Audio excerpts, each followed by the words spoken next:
You hear that? Yeah. That's a fax machine.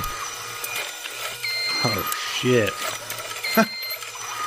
Where'd you put it? Fax machine? Yeah. I think I buried it in the hole or something. That's how Jerry is contacting us, Karan. How could you... He told us this last week in the email. Where's it at? I don't know. Start moving the piles of shit and see if you can find it. All right, where is this shit? Did you put it under the Army of Dead fucking DVDs again? Just move boxes. Just move them. What the fuck is the noise? It's a fax machine. Karan hit it again. Fucking... I didn't hide it. Who gets faxes? Who gets them? Just Jerry find the us. plug. Obviously, he didn't bury the plug. Pull the plug on the fucking thing. Did you bury the cord, Karan? How can I bury a cord? It's got to go in the wall. It's got to go in the holes. I know you get really weird about tripping. I'm hitting the breaker. Fuck it. Dude, I am. All right, I hear it. I got it. Then don't talk. I know you're tripping on fucking spray paint. Attention, 5-day rental staff.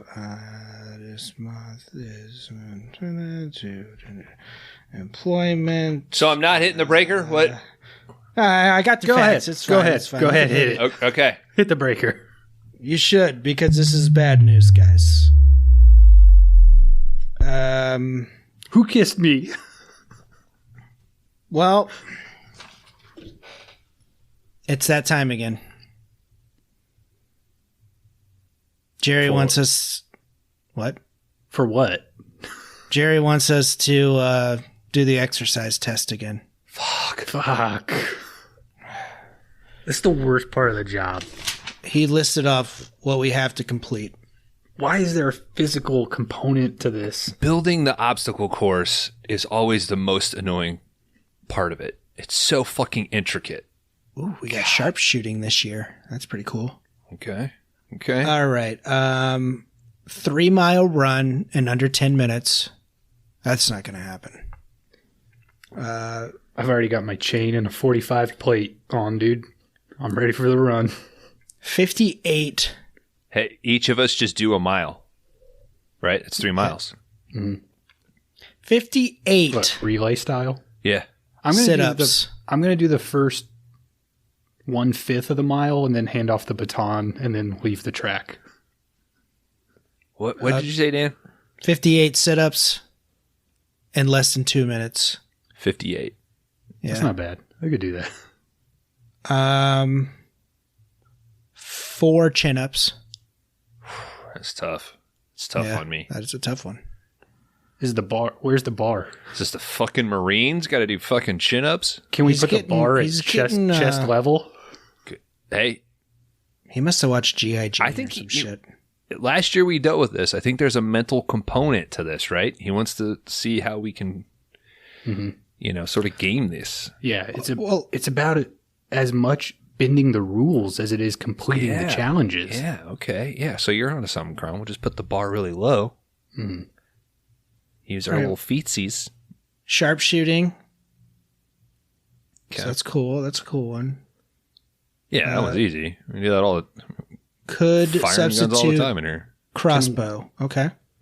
Can one of you guys put the apple on your head this time for sharpshooting and crossbow? You can substitute a crossbow, but I'm sure he'll have a target. Rubik's Cube challenge. Complete full Rubik's Cube in under 6 minutes. I can do that. Hope it's mostly done. I'll fucking show you guys. I can do it. I'm out. I can do it while I'm running my mile. Full on Genius. 3-ball juggle for 10 straight minutes. Whew. Yikes.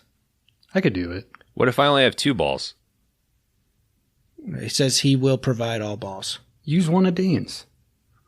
Okay. I got you there. It's a pattern. I'll show you. And, of course, as always, guys, one JO in under 5 minutes.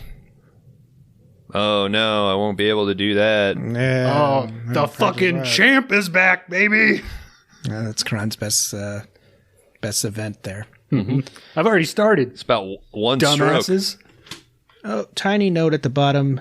Teamwork is not the dream work. You are not allowed to work together. This is an individual event. Fuck. Well, boys, we were the only 3 that made it last year. Maybe we'll get some new employees this run. Boom! J.O. done. Dude, that's not till 2 weeks from now. I already started. See you dipshits on the 3-mile track. Just clean it up, dude. Yeah. Joke's on him, man. You're not going to be able to fucking run in your refractory period. I'm getting gold in this decathlon, should have boys. jerked off at the end. I will. I will to celebrate. And Jerry also says we're not getting paid for And this. don't fucking say it's like a champagne bottle this time, Kron. All right? Be putting your fucking thumb over the tip. Oh, you got to get that spray. It's like he was on the podium. It's fucking weird. Okay. Well, if we're going to take this fucking serious, okay, because I want him to pay for our vacation this year, I think we got to get in like a fucking serious head zone, right? Like, not the usual crap we watch to get ready. I think we pull out a fucking 5-star today. You guys ready? Shit. Speaking of fitness reports, this week on 5 Day Rentals, LA Confidential.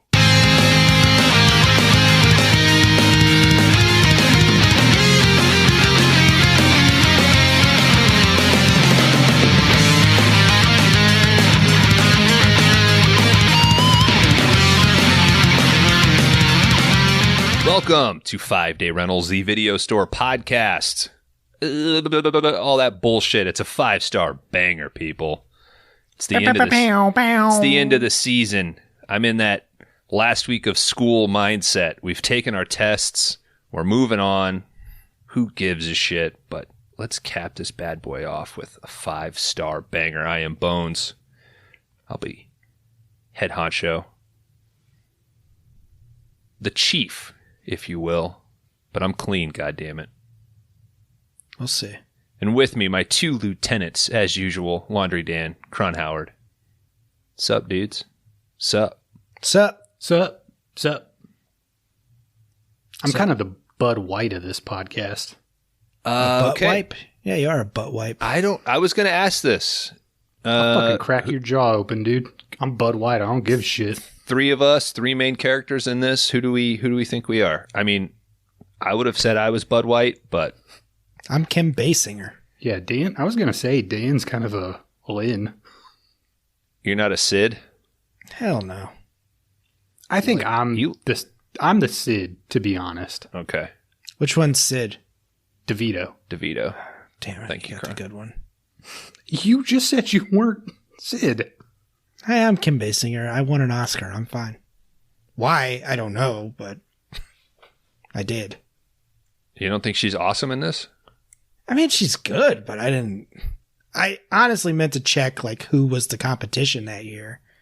Because I was like, she's good, but I don't think it was an Oscar worthy performance. Plenty of time when I'm rambling on through this plot this evening for you to Google.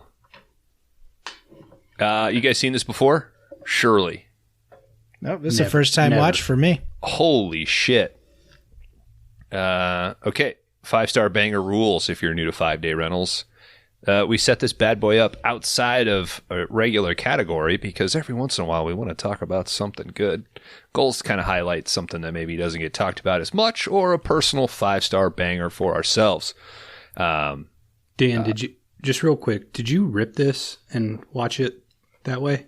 No, I have the Blu-ray, so I just watched it. I ripped it, and there were like these weird subtitles that popped up all throughout the entire movie. That would just say like, but they would be happening at like 1 hour and 50 minutes in, but it would pop up and say Kim Basinger, Lynn Braddock. And then there were some that were like not even people in the movie. It would be like David Chaucer, film critic. I was trying to figure out if it was like a film, like a commentary, and they were noting like who was speaking. Yeah, I don't could have be it in there. Could be a trivia track also. Yeah, it could be something like that. Yeah. Did you forget to unclick one on MKV or something? The only thing I could think was maybe there were like 2 files that were the same size, and I just picked one because I was like, what's the fucking difference? And I got this one that has like encoded subtitles or something. I'll rip and let you know. Yeah. Do a lot of work for the movie we've already watched and let me know how it comes out. I got to rip it eventually, so. Well, I hope everybody enjoyed that 2-minute tech talk here on 5-Day Rentals, 5-Star Banger, LA Confidential. Join our Discord for further tech discussion, and if you need assistance ripping your physical media to a digital platform. I think the people care. I think they're fucking pirates that listen to this. This will be the most discussed thing on the Discord. Oh, for sure. And diarrhea. Okay. Where was I at? I was just finishing up the 5-Star Banger. I select it. I give this fucking thing 5 stars. Out the gate, we're allowed to sort of admit what we're thinking. I'll ask the dudes at the end if they change their mind, what it is, but these things stay off the big board. Oh, by the way, guys, I think I'm in the camp that we keep the same list. I do not think we create a new list for season 2. I think the fact that we've locked that in by calling it the big board, to me, that encompasses the entirety of the podcast. I guess I'm okay with it. It's just going to turn into a lot of scrolling at some point. For me. That's his reason. Mm-hmm. I was for a new list, I think, but this is this is democracy. Do we put this out to our limited Discord users and ask them if they have an opinion? Nah. This seems like an internal. Yeah. Okay. This is an internal affair. So, Kron, if you'd rather not scroll, you seem to be the decision maker here. I'll go with whatever, but I need to think about it. We'll have it decided before season 2 starts. I need to think. You could throw a column. You could throw a column on there that says season 1, season 2, so you can quickly filter. But if you do a new list, I don't think we do as many rewinds. Well, I definitely think we should do the rewinds like we did this last one, where we do like 3 or 4 categories, and then, or like 3 or 4 each. Yeah, I agree. We're going longer on the categories in season 2 for rewinds. So like 3 rounds. 3 rounds of categories. Yeah. Okay. I'm fine with that. But I think that benefits either way. I'll figure out the list. Figure out if we should do. I almost lean toward Bones' thing. Like a massive list of every single movie we've watched. I mean, I'm not mad at it. I'm just saying. We hope you enjoyed that behind the curtain, that 3 minutes of internal, what should have been an off-mic conversation here on 5-Day Rentals. 5-Star Banger, LA Confidential, 1997, directed by Curtis Hanson. Guys, first thoughts on LA Confidential? It's cool, man. It's like reading a hard case crime novel. It's very old school LA noir kind of shit, you know? Yeah. Time period works well. It's got enough twists and turns that it is exciting. It feels like a noir, but updated. There's a lot to enjoy. Have any of you read a James Ellroy book? There's a chance. Has he done any hard case crime? Do we know? I don't know. Because this is part of his Big 4 series, right? The LA quadrilogy or something. Quadret or some shit. Yeah. because Black Dahlia was a part of that, and De Palma adapted that, right? Yeah. Is that a De Palma you haven't seen, Kron, or have you seen Black Dahlia? Oh, sorry. I was looking at... Oh, I have seen Black Dahlia. I like Black Dahlia. That's probably like his, like his last kind of one I would probably recommend people watch. Yeah. Those were 2005-ish, maybe? Around that time? I think so. Yeah. I think we were at the video store around that time. I think I remember taking that. Have you read any Elroy? I've read American Tabloid, which is the beginning of another series he did, but this was after Confidential and Dahlia and all that. Okay. But yeah, it is. I'd say. Well, of course, the book's more detailed, but yeah, I mean, this is Elroy all over the place in this. Twists and turns, dames, fucking L.A. Now, Kron and I were big hard case crime readers. I don't know what that says about us, that if we just like to be on the edge of smut. I enjoy that just buy a Hustler, dude. Take. I also read Hustler. I'm not exclusive onto hard case crime. I have a subscription to Hustler. Well, not a subscription, but I buy lots off of eBay. I did recently think about. I know this seems weird, but I was trying to think, like, could I buy all of my birth year, like those 12 Playboys? I'd get the Hustlers. It'd be more interesting. True that. But you know what? Just stop right there. That might show up to your house. Okay. Like a Quotza hoodie? I'm same year, and I'm going to do the same. Claim. What hoodie? What hoodie? Okay. Obviously, it wasn't either of you or both of you or whatever. Jury's still out. Yeah. Jerry's here? Yeah, Jerry's here. Now, Dan, you're a Fincher man. You love your Seven. You love your Zodiac, neo-noirs. How do you feel about these older... That's kind of where I was going with the hard case crime thing. What your question was how I feel about, like, LA Confidential? Going back to, like a more true noir versus a neo. Is that a style you like? Do you like that time period, post-war, detective stories, stuff like that?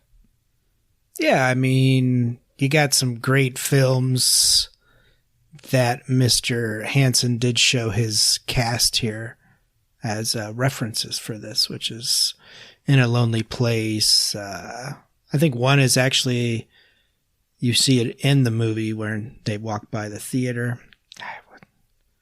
Good Place to Die or something, I think it is. I can't remember. But yeah, I like this. I like this era. Right on. I like 50s noir.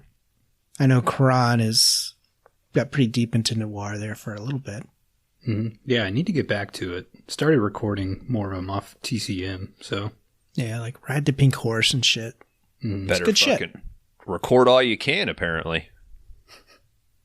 It's good shit. What, off TCM? Yeah, TCM might be going away. Oh, no. Really? You didn't hear that? That, I guess Zaslav, is that his name? They made some cuts. Guy's ruining everything. Yeah, they made a bunch of cuts and shit. This guy fucking sucks. Full disclosure, I just did the like abridged version of the story because I read the headline and clicked into it. But Spielberg, Scorsese, and PTA were having like an emergency call with him today as of this record, and the intent was to basically rip him a new asshole about TCM or figure out like what they could do, because it's one of the last sort of institutions that's protecting a lot of stuff. And there's like TCM has the ability to show stuff that doesn't have, a physical release or anything yet. Yeah, there's a lot of shit I've seen off of there that you can't find. Mm-hmm. And I think also I saw a headline that they're getting ready to dump a bunch of Warner Brothers properties. So I'm not going to have a Clockwork Orange on Max. No, Warner Discovery is trying to unload a bunch of Warner Brothers properties. Oh, rights. Gotcha. So the only thing left on Max is going to be fucking Gold Rush and fucking Street Races. And Last of Us. Yeah. Yeah. I mean, there needs to be something like TC. Like, I'll just find random stuff on there, hit record, watch 15 minutes, and if you don't like it, turn it off. But yeah, it is at least like stuff that is not available anywhere else. So Shutter that shit, dude. I'll pay fucking $5.99 a month for TCM. Well, they have Criterion Channel, and we did leave that, Dan. So yeah, no, because they were supposed to have all the TCM shit on there, but they just pick and choose. Yeah. When it first came out, they said it was going to be the TCM library was supposed to be on there with the Criterion, and I was like, oh, that's fucking amazing. Not so much. Well, even the TCM hub that was within HBO Max was still just standard selection stuff that was just technically older. I mean, it was a good selection, but I think at this point, if TCM went away, I would personally have no point in having YouTube TV anymore.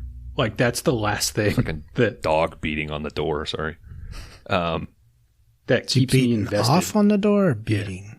No, I don't think he's due for his physical. He's trying to get ready for his 3-mile run. I got triggered today. I saw somebody posted a letterbox list called Film Bros, and it had like Tarantino, Batman Begins, There Will Be Blood, Seven, and I was like, oh shit, I guess I'm a fucking film bro. I wouldn't put There Will Be Blood as film bro. I think you do. No.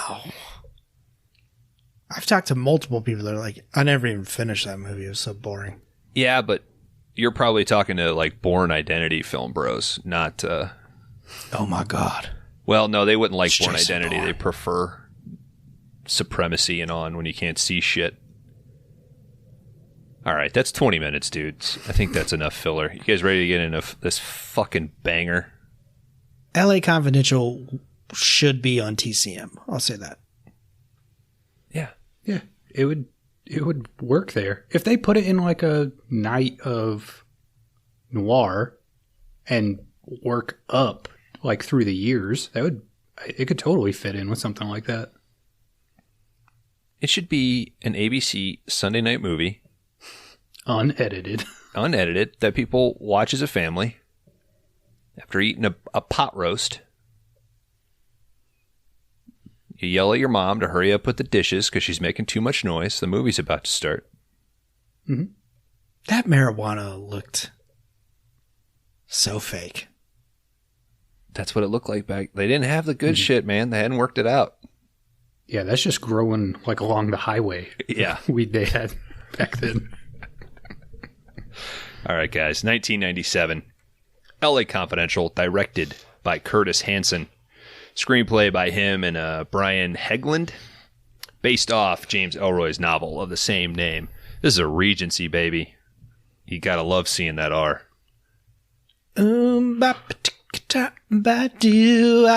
Los Angeles, 1953. Start with our opening narration. From this, we basically hear that Mickey C., the local LA gangster that was the head of organized crime, he's finally been put away for not paying his federal income tax. It's only a matter of time. His ass, dude. Got him. Gotta pay your taxes. Fuck that. I haven't paid taxes in years. We don't get, or we try, following a Stern off-pod conversation once, I sort of stopped bringing up politics, but have you guys seen that clip of Trump talking about the documents that he took because the boxes had like golf shirts in them? They had like personal belongings that he needed to go through. Well, I thought he was saying that's why he couldn't return them, because he like couldn't be bothered to move all of his golf shirts to like figure out what was in each box. Mm-hmm. Fucking moron. But just the specificity of golf shirts, you know, like not personal files and documents and maybe photos from my administration, you know, like things that I didn't want to get lost. You could have even said like stuff that I want to go in the Trump library or whatever. No, fucking golf shirts.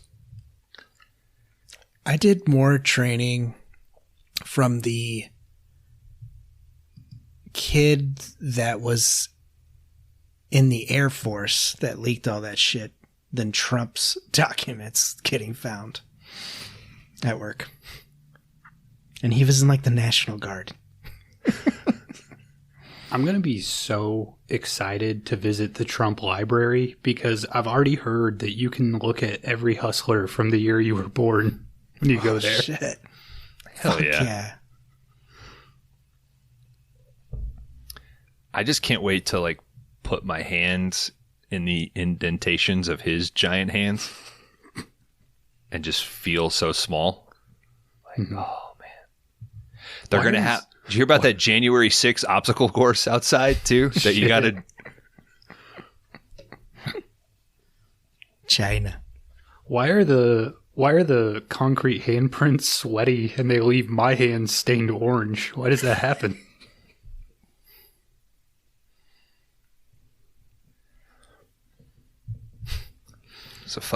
There's a Chick-fil-A, a McDonald's. All you That's can get from the Coke dispenser is Diet Coke. Mm-hmm. When you walk in, you're handed a fish delight. And there's a little bit of shower, but it's not raining. He does call it a fish delight, right? Mm-hmm. Fucking great. Oh, fuck. 4 more years, dudes. Okay. The person giving this narration is Sid. We'll see him again in a moment, but he ends his narration with his famous tagline of his magazine, Off the Record. Crash and burn. On the QT and very. Hush, hush. We start meeting our players. Officer Bud White. This is Russell Crowe. He's checking on a recent parolee who has thrown his wife around. It's fucking Christmas Eve. Guys, another movie with Russell Crowe attacking a house. He is pissed off at this parolee, and specifically that he is assaulting his wife. He approaches the house, pulls some Christmas decorations off the roof to get the guy to come outside, beats him around, handcuffs him to the rail, gives the wife some money, and takes off. His partner, Bud, sitting in the backseat just laughing, watching the whole thing. But Bud's priority is just getting booze and getting to the precinct office Christmas party. Seems like Bud is already drunk at this point in the movie. I mean... Yeah. You think he's drunk? I'm Bud. Yeah. He's like laying in the back, right? I mean... Yeah. Seems like Bud. No, not Bud's partner. Dick is. The partners. Partner. Yeah. Sorry, that's who I meant. This would be our second film with both Russell Crowe and Guy Pearce, right? Yeah.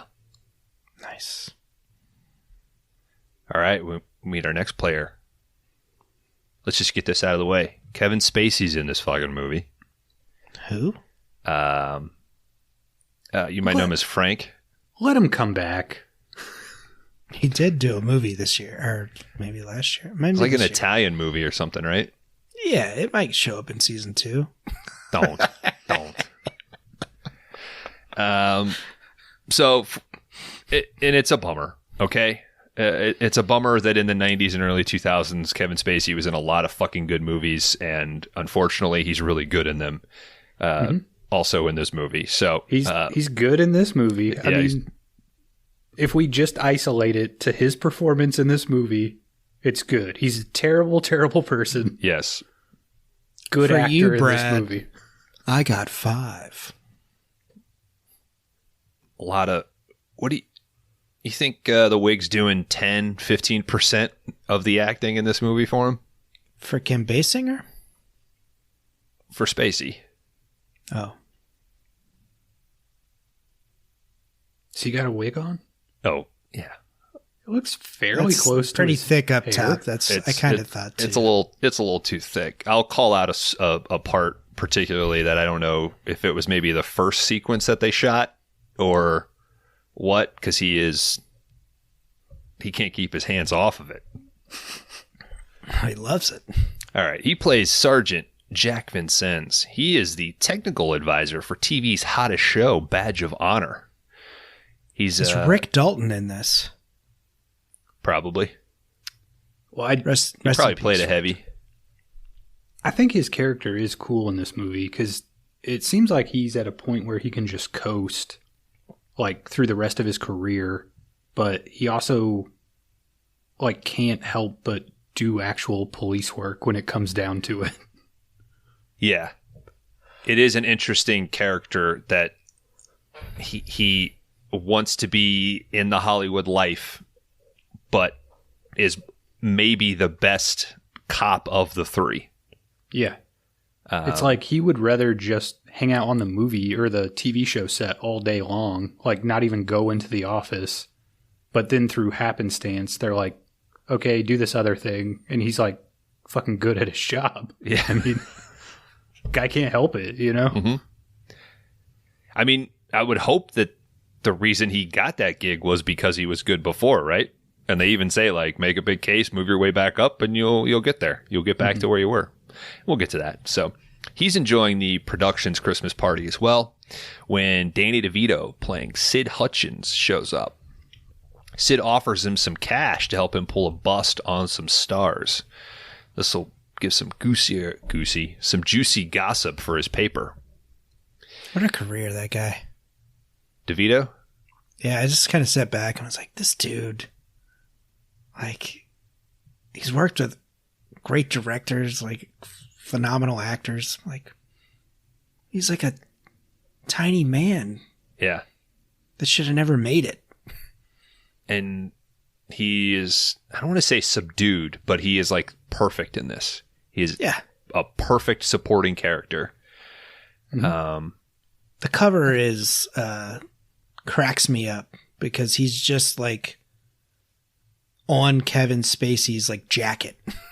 Just like put his face. It's like, what the fuck? I think he plays a pretty good like sleazeball kind of character in a lot of stuff. I mean, he seems like that's kind of his lane, and it works well here. All right, we'll come back to Jack. We move on to our third main player, Sergeant Ed Exley. Edit that out, Bones. What? I burped. No, we're leaving it because I was introducing Sergeant Ed Exley, played by Guy Pearce.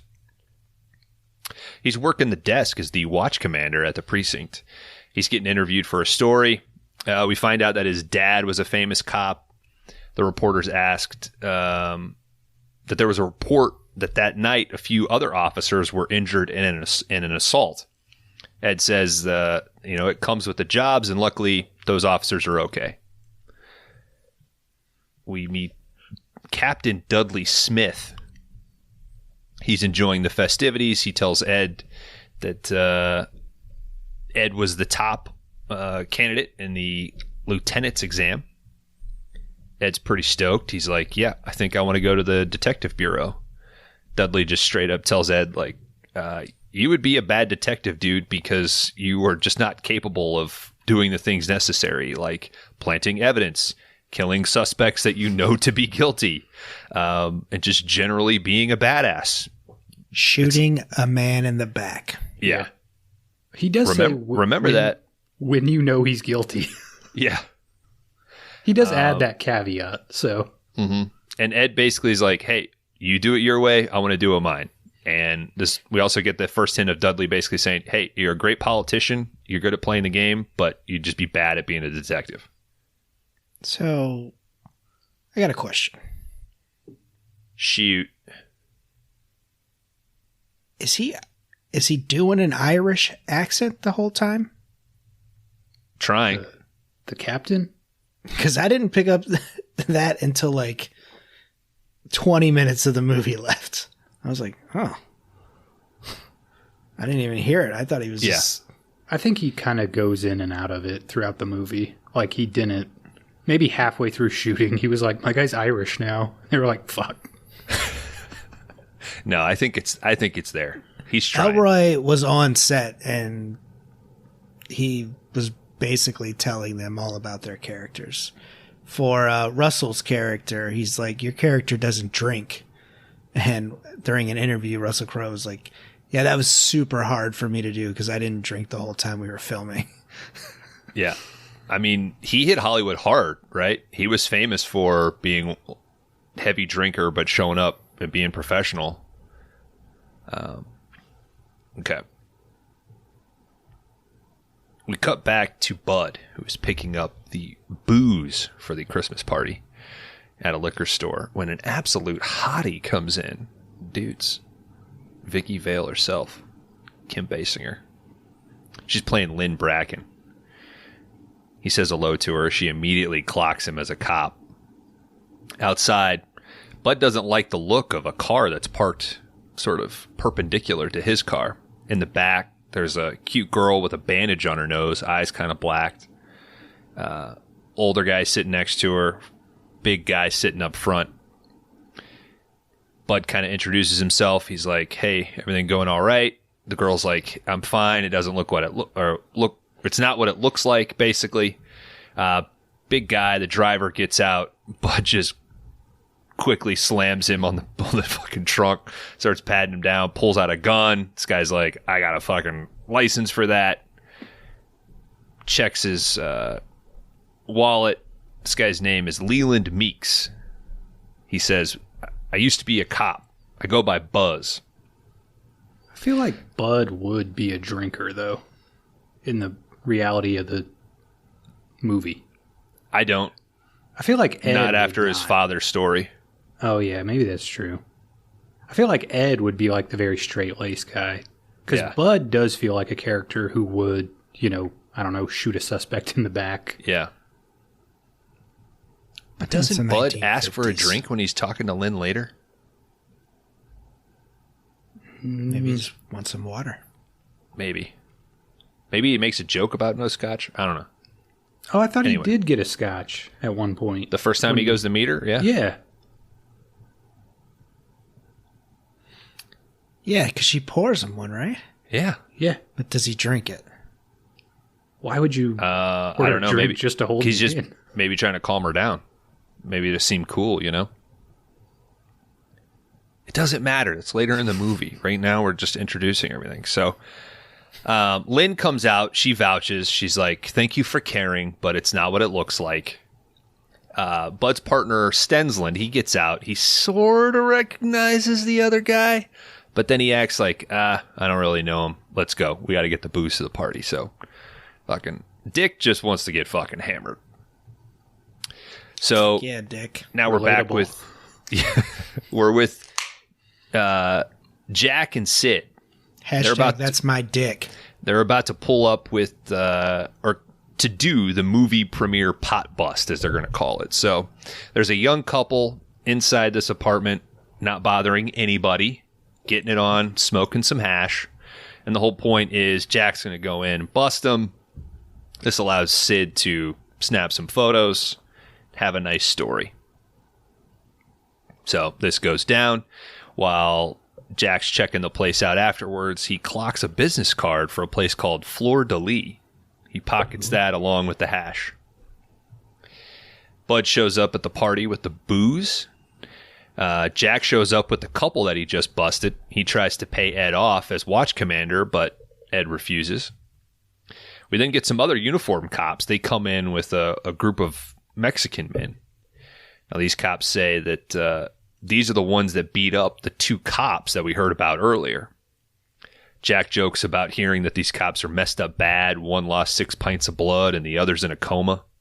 And periodically, too, with the Irish accent, Dan, Jack will act like he's imitating Dudley. So he'll say, like, boyo, and like you can hear him slip in and out of the Irish, like when he's sort of basically fucking with Dudley. It's kind of cool. Ed's like, no, they're fine. Like, they're at home with nothing more than bruises. Like, everybody calm the fuck down. So inside at the party, fucking Stensland just pouring like 2 full bottles into the punch, just getting ripped. Some dude comes up. He's like, Dick, did you hear about the other 2 cops, man? Was it Nog? It could be. I think it was punch. I thought it was eggnog. It could. I mean, it would make sense to be seasonal, but I don't fuck with a nog, so I don't. This is a Christmas movie, so. Hey, yeah, put it on your Film Bro Christmas list. I mean, to be fair, though, it did look like he was also dumping in 1 bottle of vodka and 1 bottle of whiskey. Like, there was a brown and a clear. So it sounds like whatever he's making, it sounds like a nightmare. I mean. Yeah, you do that, then you mix it in with a milk product. Yeah, no. Yeah. So right after a bunch of rumors about the condition of these cops, another guy comes in and he's like, hey, those Mexicans that beat up those 2 cops, they got them downstairs. And it immediately turns into a mob led by Stensland. Ed tries to calm them down, but nobody gives him any help. Also, those reporters that were there, they're still there. They're in the building. So they follow like this mob down to holding. Jack slips away and goes and advises Bud, like, hey, dude, you should probably take care of your partner before he kills somebody. Stensland leads the beating of these prisoners. Bud intervenes, tries to get Stensland to cool off. But the Mexican guy that he was beating on, like, sort of turns and starts talking shit to Bud, pisses him off. Bud starts beating the shit out of him. Jack comes in to try to break it up. One of them gets blood all over Jack's suit. He takes a shot at him. Turns into a fucking riot. One of the photographers snaps a photo, and we cut to Bloody Christmas is the headline. The chief of police, he's sitting with the DA and Dudley, and they're going to start interviewing our 3 heroes. So first they're with Bud. He refuses to testify. He will not testify against his partner or anyone else. Because of this, he's suspended. He's forced to turn over his gun and his badge. Ed immediately agrees to testify. He says these guys think, dude. Yeah. Well, he says these guys think silence and integrity are the same thing. And they're like, all right, shit. Ed's going to play ball. Ed suggests that the department should not sweep this under the rug. Instead, they should force out the guys that have secured pensions and convict Stensland and White. They are the main perpetrators of this thing. Dudley agrees that Stensland is an embarrassment to the force. He's had terrible fitness reports all through his career. And Dudley then goes on to say, like, but Bud White's still a great fucking detective, and I don't think he should be convicted or thrown under the bus. Chief basically says, hey, I'll promote you if you play ball, all right? But we're going to need somebody else to testify. We need another cooperating witness.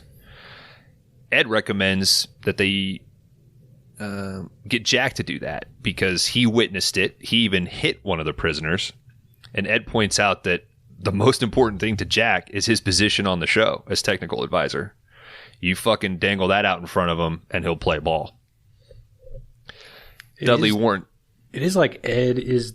At this point in the movie, like, Ed is the shittiest guy, but he's also, like, miles ahead the smartest guy in the police department. Like, he already knows how to play, like, every single angle on these guys, you know?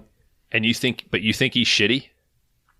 Well, I think the way the movie presents it at first, because he's all these, I don't know, maybe the other guys are shitty, right? Like, they are clearly in the wrong, but Ed is the one who's willing to, like, roll over on anybody. Like, he's so focused on, like, justice has to work this way that he'll just, like, blow through all the people that might have his back at some point, you know? Yeah. So I guess maybe shitty's not the right thing, but he's, like, so altruistic that he is willing to, like, forego human relationships just to, you know, like, see justice served, I guess. Yeah. And it's not a cool position to have, right? Bud is this fucking powerhouse who doesn't fucking suffer assholes. Yeah. Right? And is loyal to his partners. Jack is just fucking cool. Good cop, looks out for the cops around him, but just wants to live a cool life. And the thing about Ed is that he will roll over on these people, like you said. And the opposite's true. Like you could say silence does not mean, or integrity and silence aren't the same thing, but also at the same time, if you have loyalty to nobody, like, are you going to get ahead? Whatever, you know? Yeah. It's like he's not wrong, but he is an asshole. You know? Yeah, it's like, exactly. Yeah. He'd be perfect internal affairs. That's what I was going to say. I was like, he will be internal affairs eventually. Yeah. So the chief says, hey, I want you to watch our interview with Jack. So go behind this window. But as he's walking him over there, Dudley tells Ed, like, hey, man, you're not going to fucking make any friends if you keep doing this. Right? So Dudley is so interesting in the beginning of this. Like, he's just so forthcoming with, like, hey, man, we shoot fucking people in the back, right? Like, we're trying to, like, clean up our image and stuff, but, like, if you want to keep the city clean, you got to fucking play dirty. Nothing's changed, really. No. All right. So Jack comes in. He's basically told that he's going to lose his position on the show. And his only way back will be to snitch. He'll snitch. He'll take a suspension. And then he'll take a temporary transfer from narcotics, which is where he's actually assigned currently. Hence him pulling the pop bust. But he's going to go to Vice for a little bit, and then he's going to have to work his way back up. This crushes Jack, but he agrees. He also eyes, like, the two-way mirror, the one-way mirror, or whatever. He, like, knows somebody's in there. At the courthouse, Jack identifies Ed as the star witness, kind of calls him out for snitching, and where is she? Yeah, getting the promotion. Ed is like, well, what about you? And Jack's thing is like, I'm fucking fingering two dudes that are getting their pension. Who gives a shit? And I'll make a great case, and I'll be back where I was. Fingering in 1950 means a different thing, huh? Mm-hmm. Here's your gold watch. Good job on your retirement. Now Jack's gonna finger you for a little while. Yeah, and Jack's he's open about it. He's like, these guys I'm doing them a fucking favor. They're going to be fishing in Oregon in 2 weeks. Like, you think you're playing it smart, but you're the one who's going to have a fucking target on your back. The only thing I got to deal with is working my way back to where I was. Is fishing in Oregon a good thing or a bad thing? I guess it's good for like before it got all hip and shit. So yeah. It's probably good for like an old retired cop to just sit on a boat and fucking, waste their day away. All right.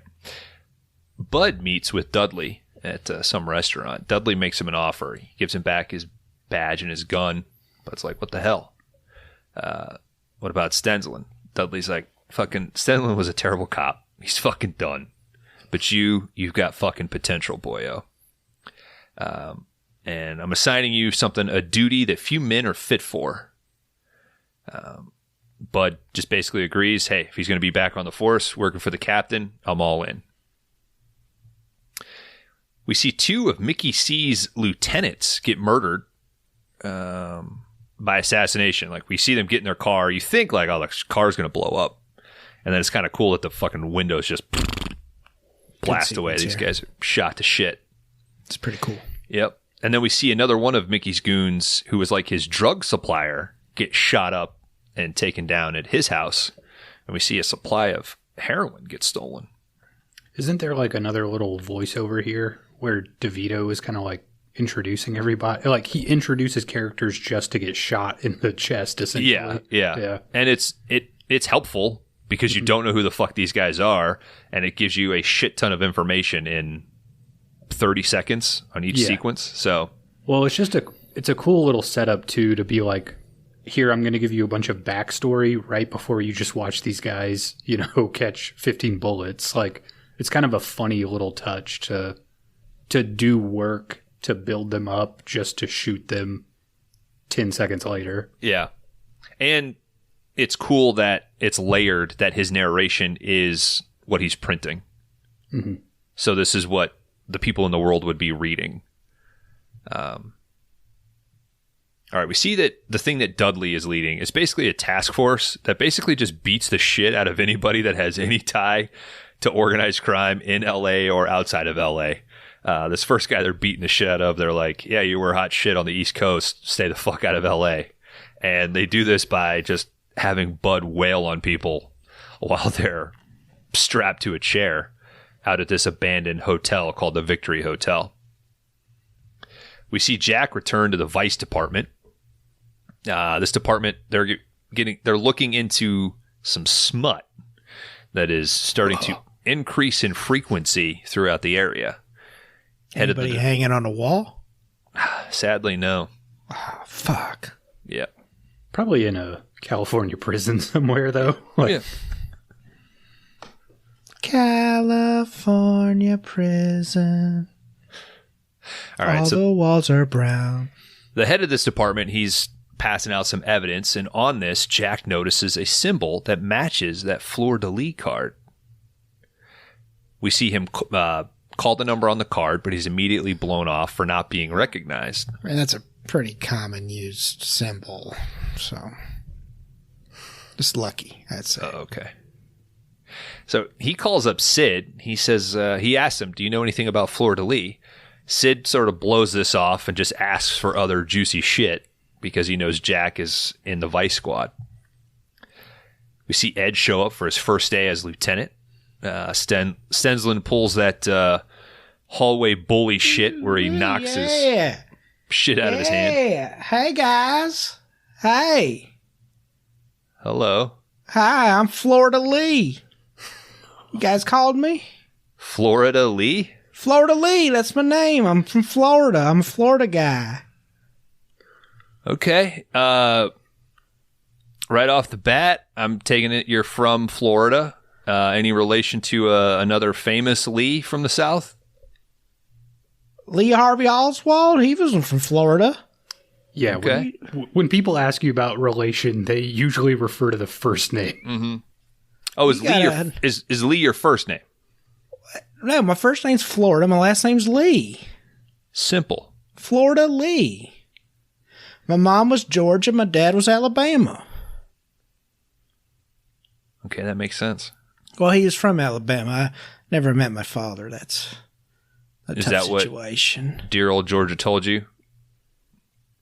I had a rough childhood, I'll tell you. Are you just the physical I'm Florida. manifestation of a state?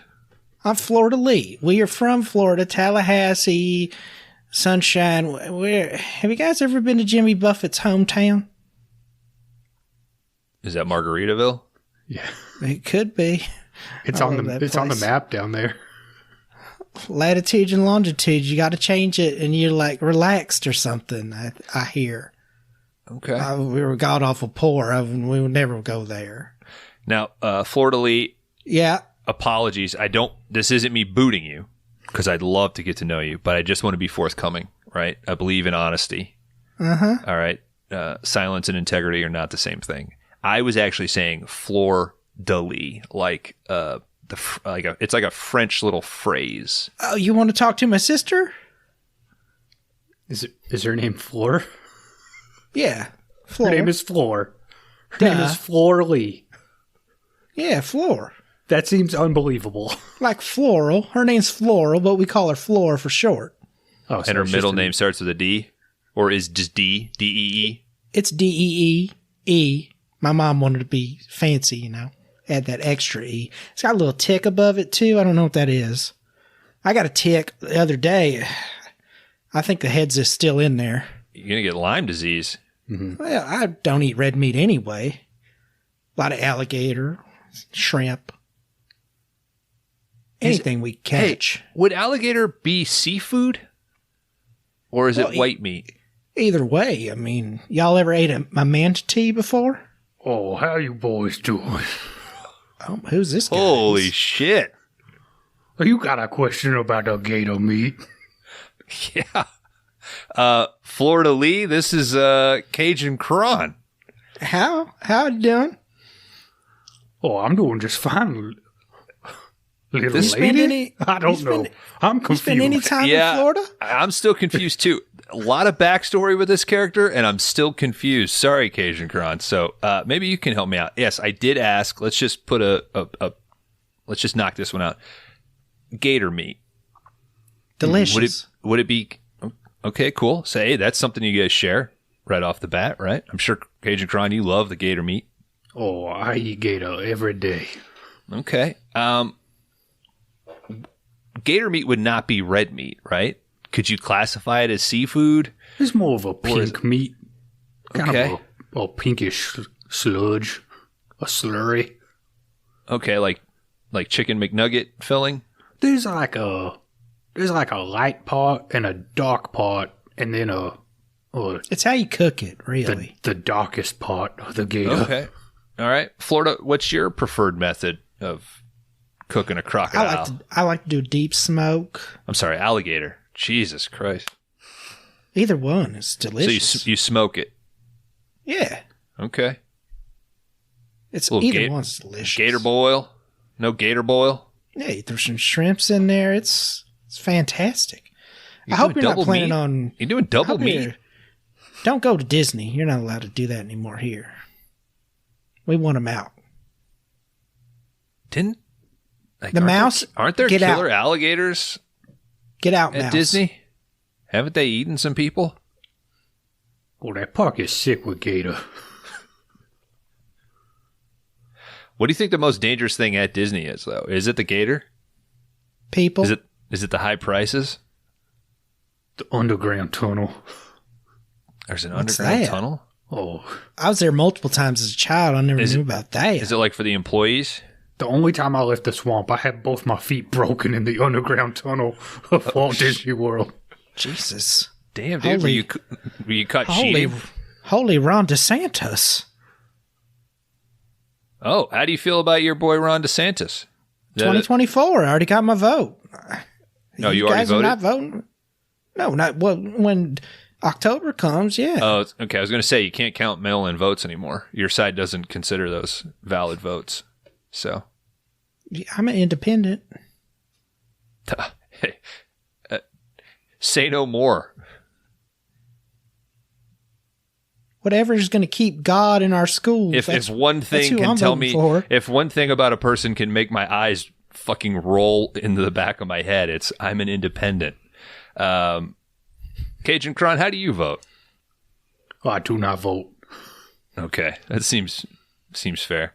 Now, how do you elect people in your tribe? Oh, we usually do like a fight, just a fight.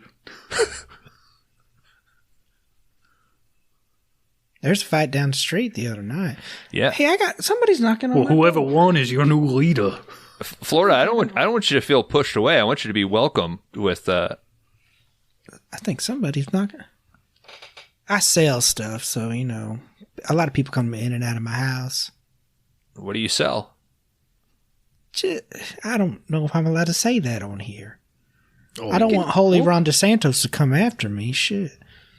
I just say I'm voting for him. I'm not going to do that. I don't vote. I never voted. I'm a criminal. I don't vote. I can't vote.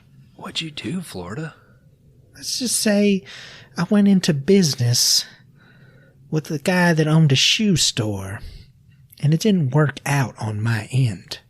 Wow. Yeah. And I'll tell you what, I've been looking for that cocksucking motherfucker for a long time. That is perhaps an allusion to one too many characters to manage. Yeah, I'm certainly not the man for the job here to juggle all of this.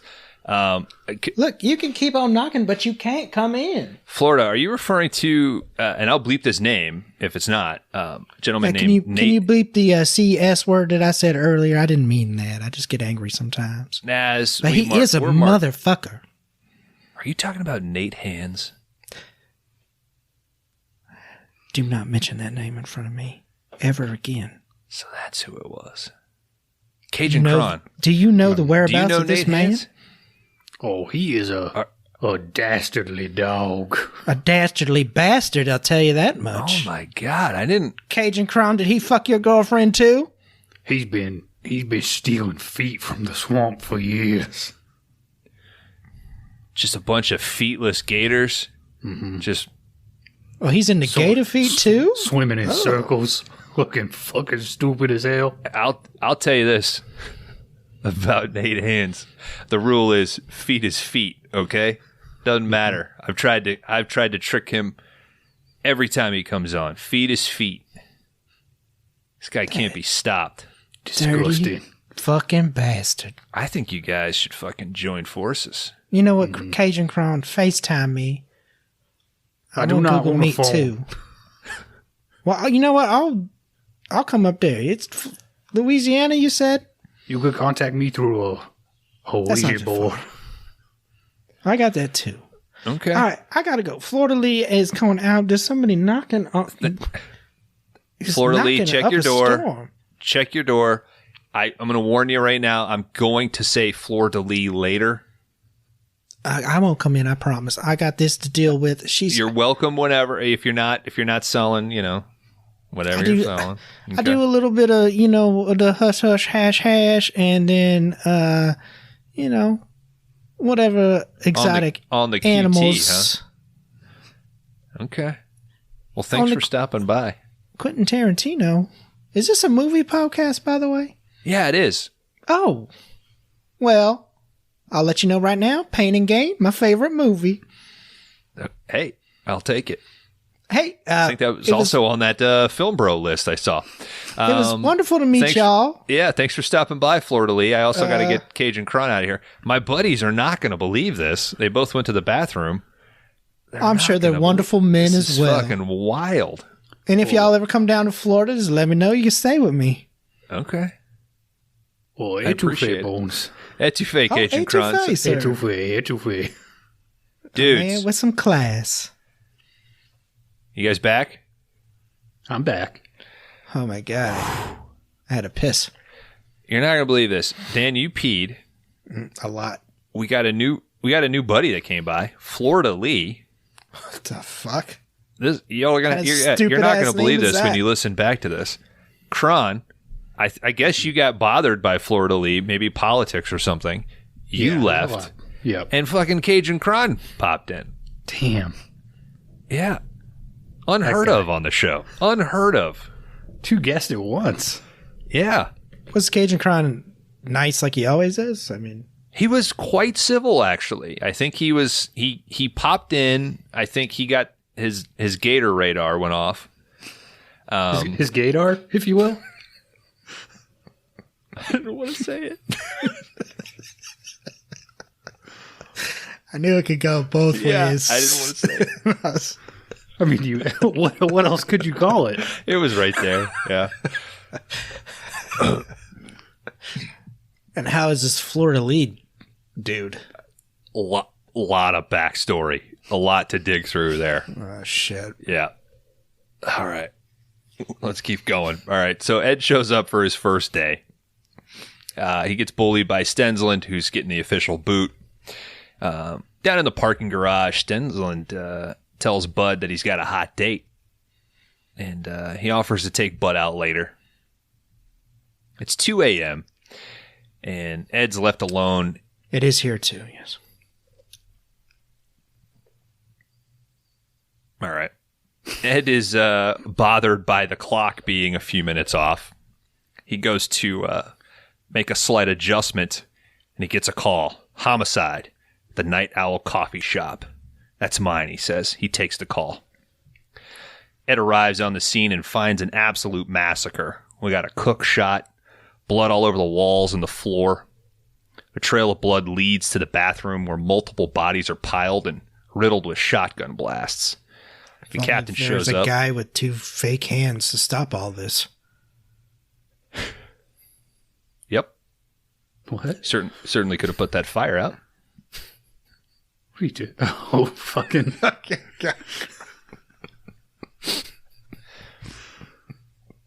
He couldn't have forgot, huh? Yep. He couldn't have stopped that. He could have just, I don't know, paused a gas leak in the building.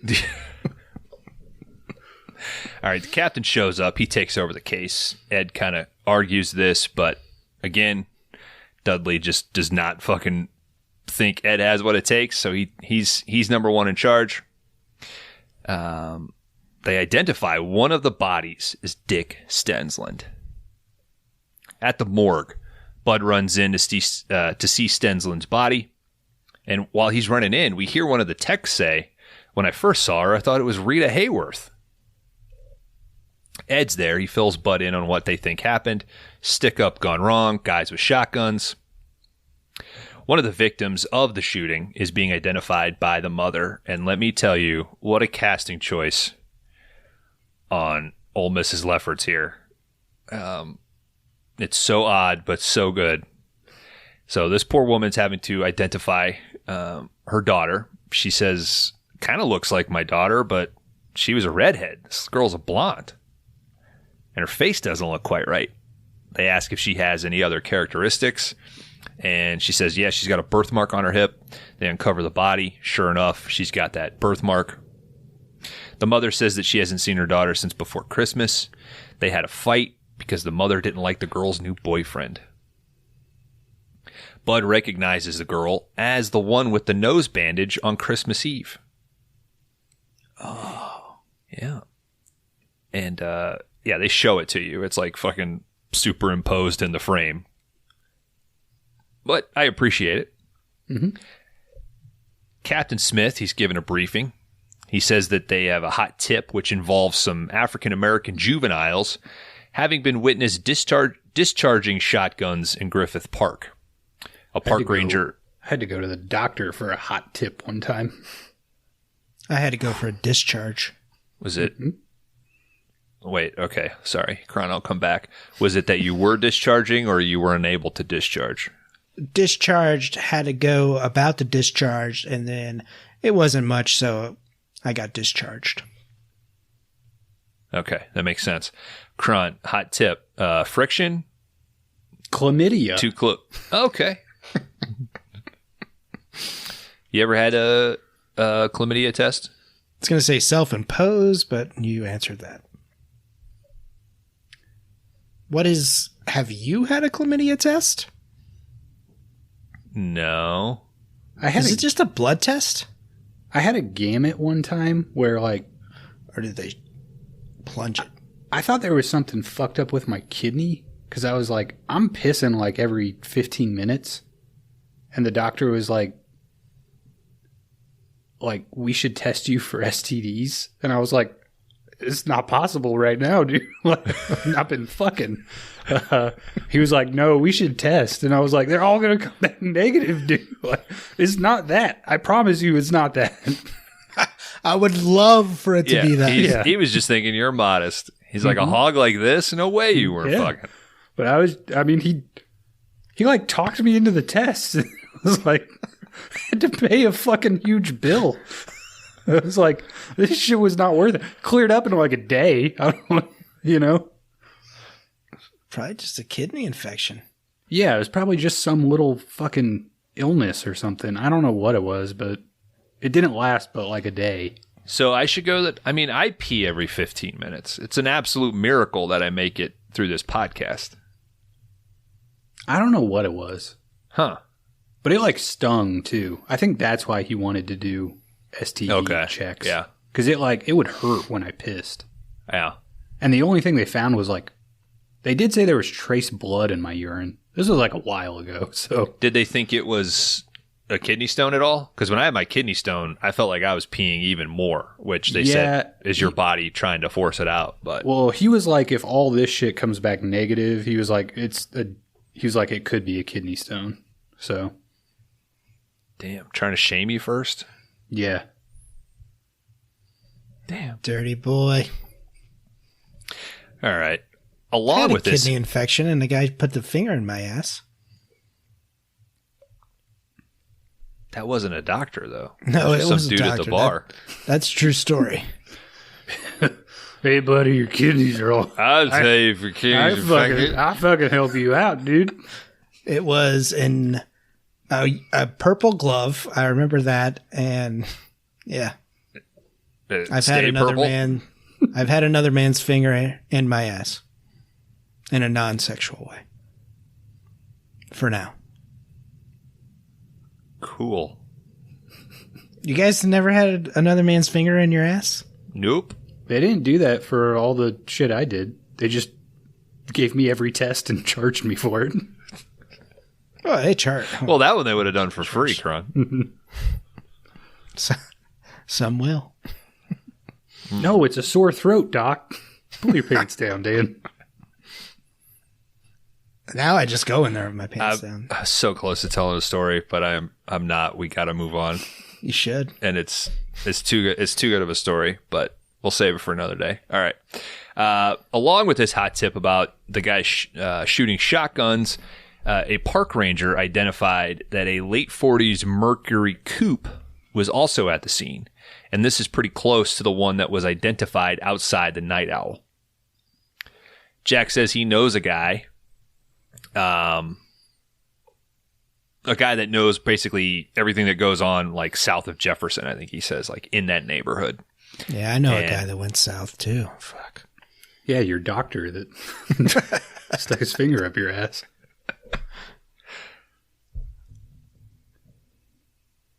I thought you were going to say Kings of Leon. Didn't they go south? Kings of Leon who can't perform in St. Louis because the pigeons shit on him. I'd be fucking pissed too. Clean your city up. I'm trying to think of another song that they sing besides Sex on Fire. Closer. You Arizona, Camaro. To God. Man, I fucking rocked out to 9 Inch Nails, their live album. What is it? What Could Have Been or something like that. Today while I was busting concrete. It was fucking dope as hell, dude. Why were you busting on concrete? What? You were busting on concrete? Yeah. I took out some tape. I marked some chalk lines. I'm just training. Hey, you can't do that even if you wear a hard hat, buddy. I got steel toes. I got the vest on, though. You know I'm here. High vis, baby. No, I'm clearing out an old driveway, so whenever I got time, I go out there and swing my sledge. I'll send you guys a picture. Pretty fucking badass. Dude, send us a video. Okay. All right. So Ed tags along with Jack. He's like, I'll take these odds that you know somebody and that, because Jack says like 50-50, this guy gives me a better lead than what we've got going on. So Bud goes to the liquor store where he went on Christmas Eve. He wants to know the address and name of Lynn, basically. Like we said, he recognized that murder victim. This leads him to Pierce Patchett. This was the gentleman that was in the car next to Susan. That's the murder victim's name on Christmas Eve. Pierce Patchett, who I'll refer to as PP throughout the rest of my notes. He says he doesn't know Stensland, but he did know Susan Lefferts. Bud notices that Buzz, this is going to get fucking confusing, Buzz is no longer PP's bodyguard. And he's like, what happened to Buzz? He's like, it didn't work out. PP throughout this doesn't really act phased, and he's like, I can tell you're working this case, so you won't really give a shit about some other stuff. So what I'll tell you is, I deal in girls, and I deal in girls that look like movie stars. Occasionally, we have to have them get some plastic surgery, and that's what you saw with Susan. She had just had some work done. But that's all I really do, and quite honestly, I'm not going to talk to you without a lawyer. So he fucks off. But not before mentioning that he would give Bud a reward for finding Susan's killer. And he says, whatever you desire, which is the fleur-de-lis little tag. Pause for fleur-de-lis entrance. Nope, not going to happen. All right, so Lynn is entertaining a John when she gets a call. She tries to boot the John before Bud shows up, but he kind of gives Bud some shit, and Bud calls him out like, get the fuck out of here before I call your wife, and also recognizes this guy as a city councilman. Once he calls him out, the guy like grabs his shit and takes off. So Patchett was the one that called Lynn to warn that Bud was coming. She offers Bud a drink, and she tells Bud that she really wasn't a friend of Sue. They just worked together. And she admits, like, I recognize you from Christmas Eve. They hit it off a little bit. She's like trying to woo him and like, hey, is there something else I could do for you? And Bud's just like, don't ever fucking try to bribe me again. Like, real fucking Batman right out the gate. But he can't resist, man. They start to flirt a little bit.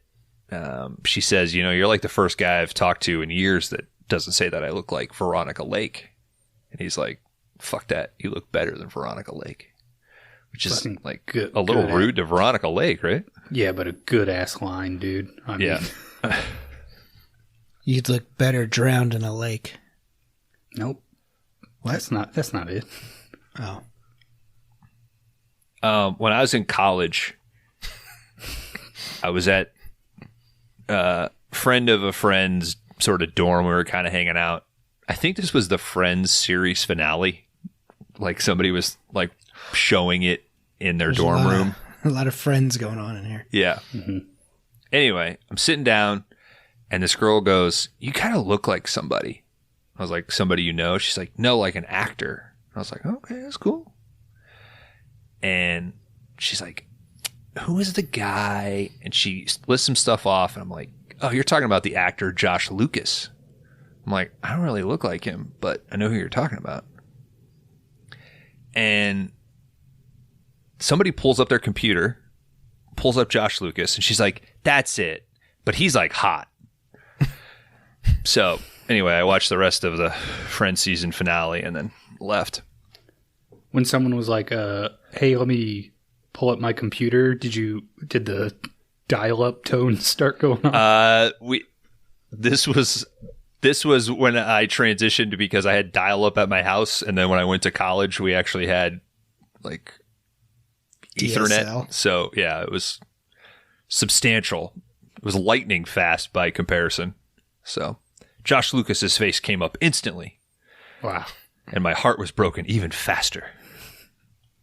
She wasn't that great looking either, but you've hated him ever since. Just to say you look like Josh Lucas, but he's hot. I was gonna say, did you throw out like another topical reference, like but something equally as hurting, like you look like the Taco Bell dog or something?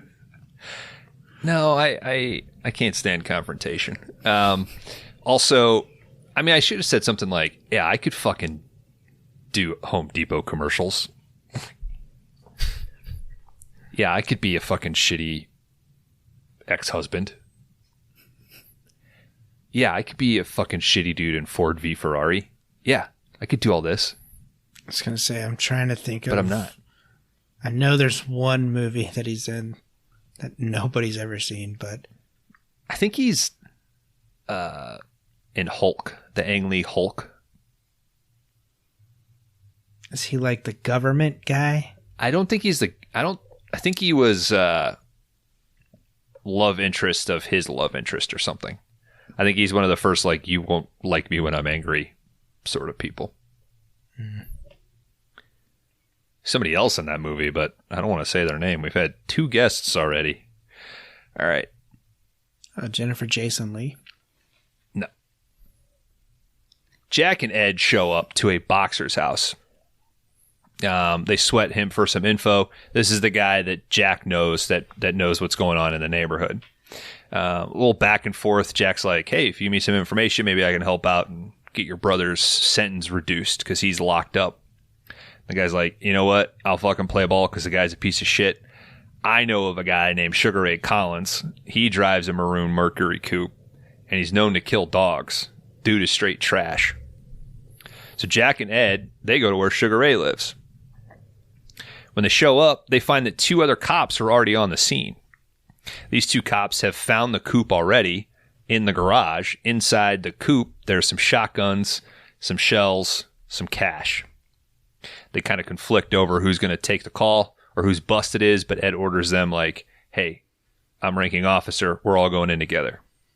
They go in as a team. feel like all this stuff is so conveniently placed. Like, if you were a real cop, you should be like, this is a fucking frame. Like, this is... like, no way it's this easy. It's so expertly staged. The way, like, two are sort of crossing each other, and then there's one kind of leaning up against the chair, or the back seat. All right, so they breach the apartment. Ed has to stop the two trigger-happy cops from shooting the shit out of the suspects. So these three black men, they're arrested. They're taken to the station for questioning. Ed is going to be the lead investigator, or questioner here. Dudley tells Ed that the shotgun riflings match the night owl shootings. Ed begins his interrogation. This is a fucking great scene, and I'm not going to do it justice. So he starts with Sugar Ray. Now, Kron, we mentioned before record, we were talking about Seinfeld. Do you recognize Sugar Ray? I didn't. He's John Paul. Oh, shit. Yeah. My all-time favorite Seinfeld episode. The guy who's like the runner, and they the marathon runner. His alarm. Yeah, who missed the Olympics because he slept in. Yep. All right. So Ed starts to put the moves on in this interrogation. He's questioning. So I'll try to set this up. So each of the guys are in different interrogation rooms, but the rooms are connected with like speakers. Like an intercom system. Intercom is a perfect word, Kron. Yeah. So there's like little switches underneath the table. So he will be asking a question, and once he kind of gets a answer that he kind of wants one of the other people to hear, he'll hit this switch, and it'll pop on the intercom in that other guy's room. So there's a lot of homophobia in this. They're basically saying, like, didn't you go to this camp with this other guy, and we heard that you took it up the ass and do all this other stuff, and then the perp would then say, like, nah, fuck that. That was the other dude that would take it up the ass. Yeah, I already covered that. Let it go, guys. Shit. So, and he was a doctor. That would be when he would hit the switch. So the other guy would hear, like, he's the one who takes it up the ass, not me, blah, blah, blah. And the guy's openly admitting, like, I'll fucking shoot dogs. Dogs ain't got no reason to live. Hell yeah. They get the name of the guy that they get their drugs from. One of the guy pisses himself. They don't even really talk to him. Like, all they say to him is, like, why'd you do it, blah, blah, blah. And this guy says, I just wanted to pop my cherry. I didn't kill anybody. And what they start to realize is that these guys may not have done the shooting, but they've definitely kidnapped somebody and have been raping them over the past few days. So Ed sort of changes course and starts to investigate this. Bud is watching the whole thing. We see him start to, like, break a chair and get pissed. So Ed busts in on the last perp, starts asking about the girl. The guy doesn't want to say shit. Bud runs in, pulls fucking Russian roulette with his revolver on the guy. Dudley just lets Bud go. They finally get an address, and they fucking take off. So they show up to this house where the girl is being held, and it's pretty rough. It's as tasteful as they can show it, but it's pretty brutal. Dudley lets Bud run in first. So Bud runs in. He sees the girl tied up. She kind of motions with her eyes that there is somebody else here. Bud sneaks up on the guy. It's some idiot watching TV, eating cereal. Bud doesn't even wait or hesitate. Just fucking shoots this dude in his seat. It's fucking a cool scene. Yeah, he just shoots him. Like, yeah, the guy just looks at him and he's like, pff, like, that's it. Yeah. Bud plants a gun on him, but not before shooting around into the wall. He comforts the girl, unties her, covers her up. Ed comes in. He's like, pretty fucking convenient. Guy eating cereal and he's got a fucking gun on him. So they're taking the girl away in ambulance. Actually tries to interview her, and Bud's like, no, fucking let her go. Quit trying to be super cop for a second. They egg each other on for a little bit. Ed brings up Stensland. The whole department has to hold Bud back. And Dudley's basically like, maybe don't fuck with him. Over the radio, we hear that the Night Owl suspects have escaped. Back at the station, some cops mention that the girl made her statement, and she claims that the 3 guys left around midnight, which would have been enough time to be at the Night Owl around 1, which is when they project the massacre took place. So Ed follows up with the stenographer. He wants to know about the name of the drug supplier that one of the guys mentioned in the interrogation. They get this name and they get the address. Ed gets back up from one other guy, and they head to the apartment. Ed heads in with a shotgun, the other guy with him. They find the guys kind of hold up with this other guy named Roland. They have him at gunpoint. One of the guys goes to raise their hands, like to sort of submit. When they do, they knock a beer bottle off the table, and all shit goes fucking loose. So they shoot 2 of them. One of the guys shoots Ed's back up. Ed shoots that guy. Sugar Ray is the one that takes off. They got to run through a few apartments. They run through a hallway. Sugar Ray pushes some people out of an elevator, just gets in. Ed takes off behind him, gets to the elevator right as the doors are about to close, sticks his shotgun in the crack, and just blows Sugar Ray away. And we take our first pee break.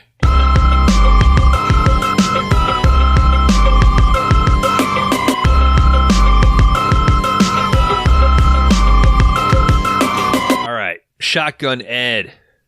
He's greeted as a hero. He's awarded a Medal of Valor. Jack is allowed to return the Badge of Honor, man. Hell yeah. He's greeted like a hero, too, on the production. We see Bud watching Lynn.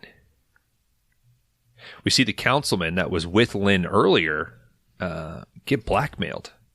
He changes his vote on something. That something will turn out to be a new freeway project.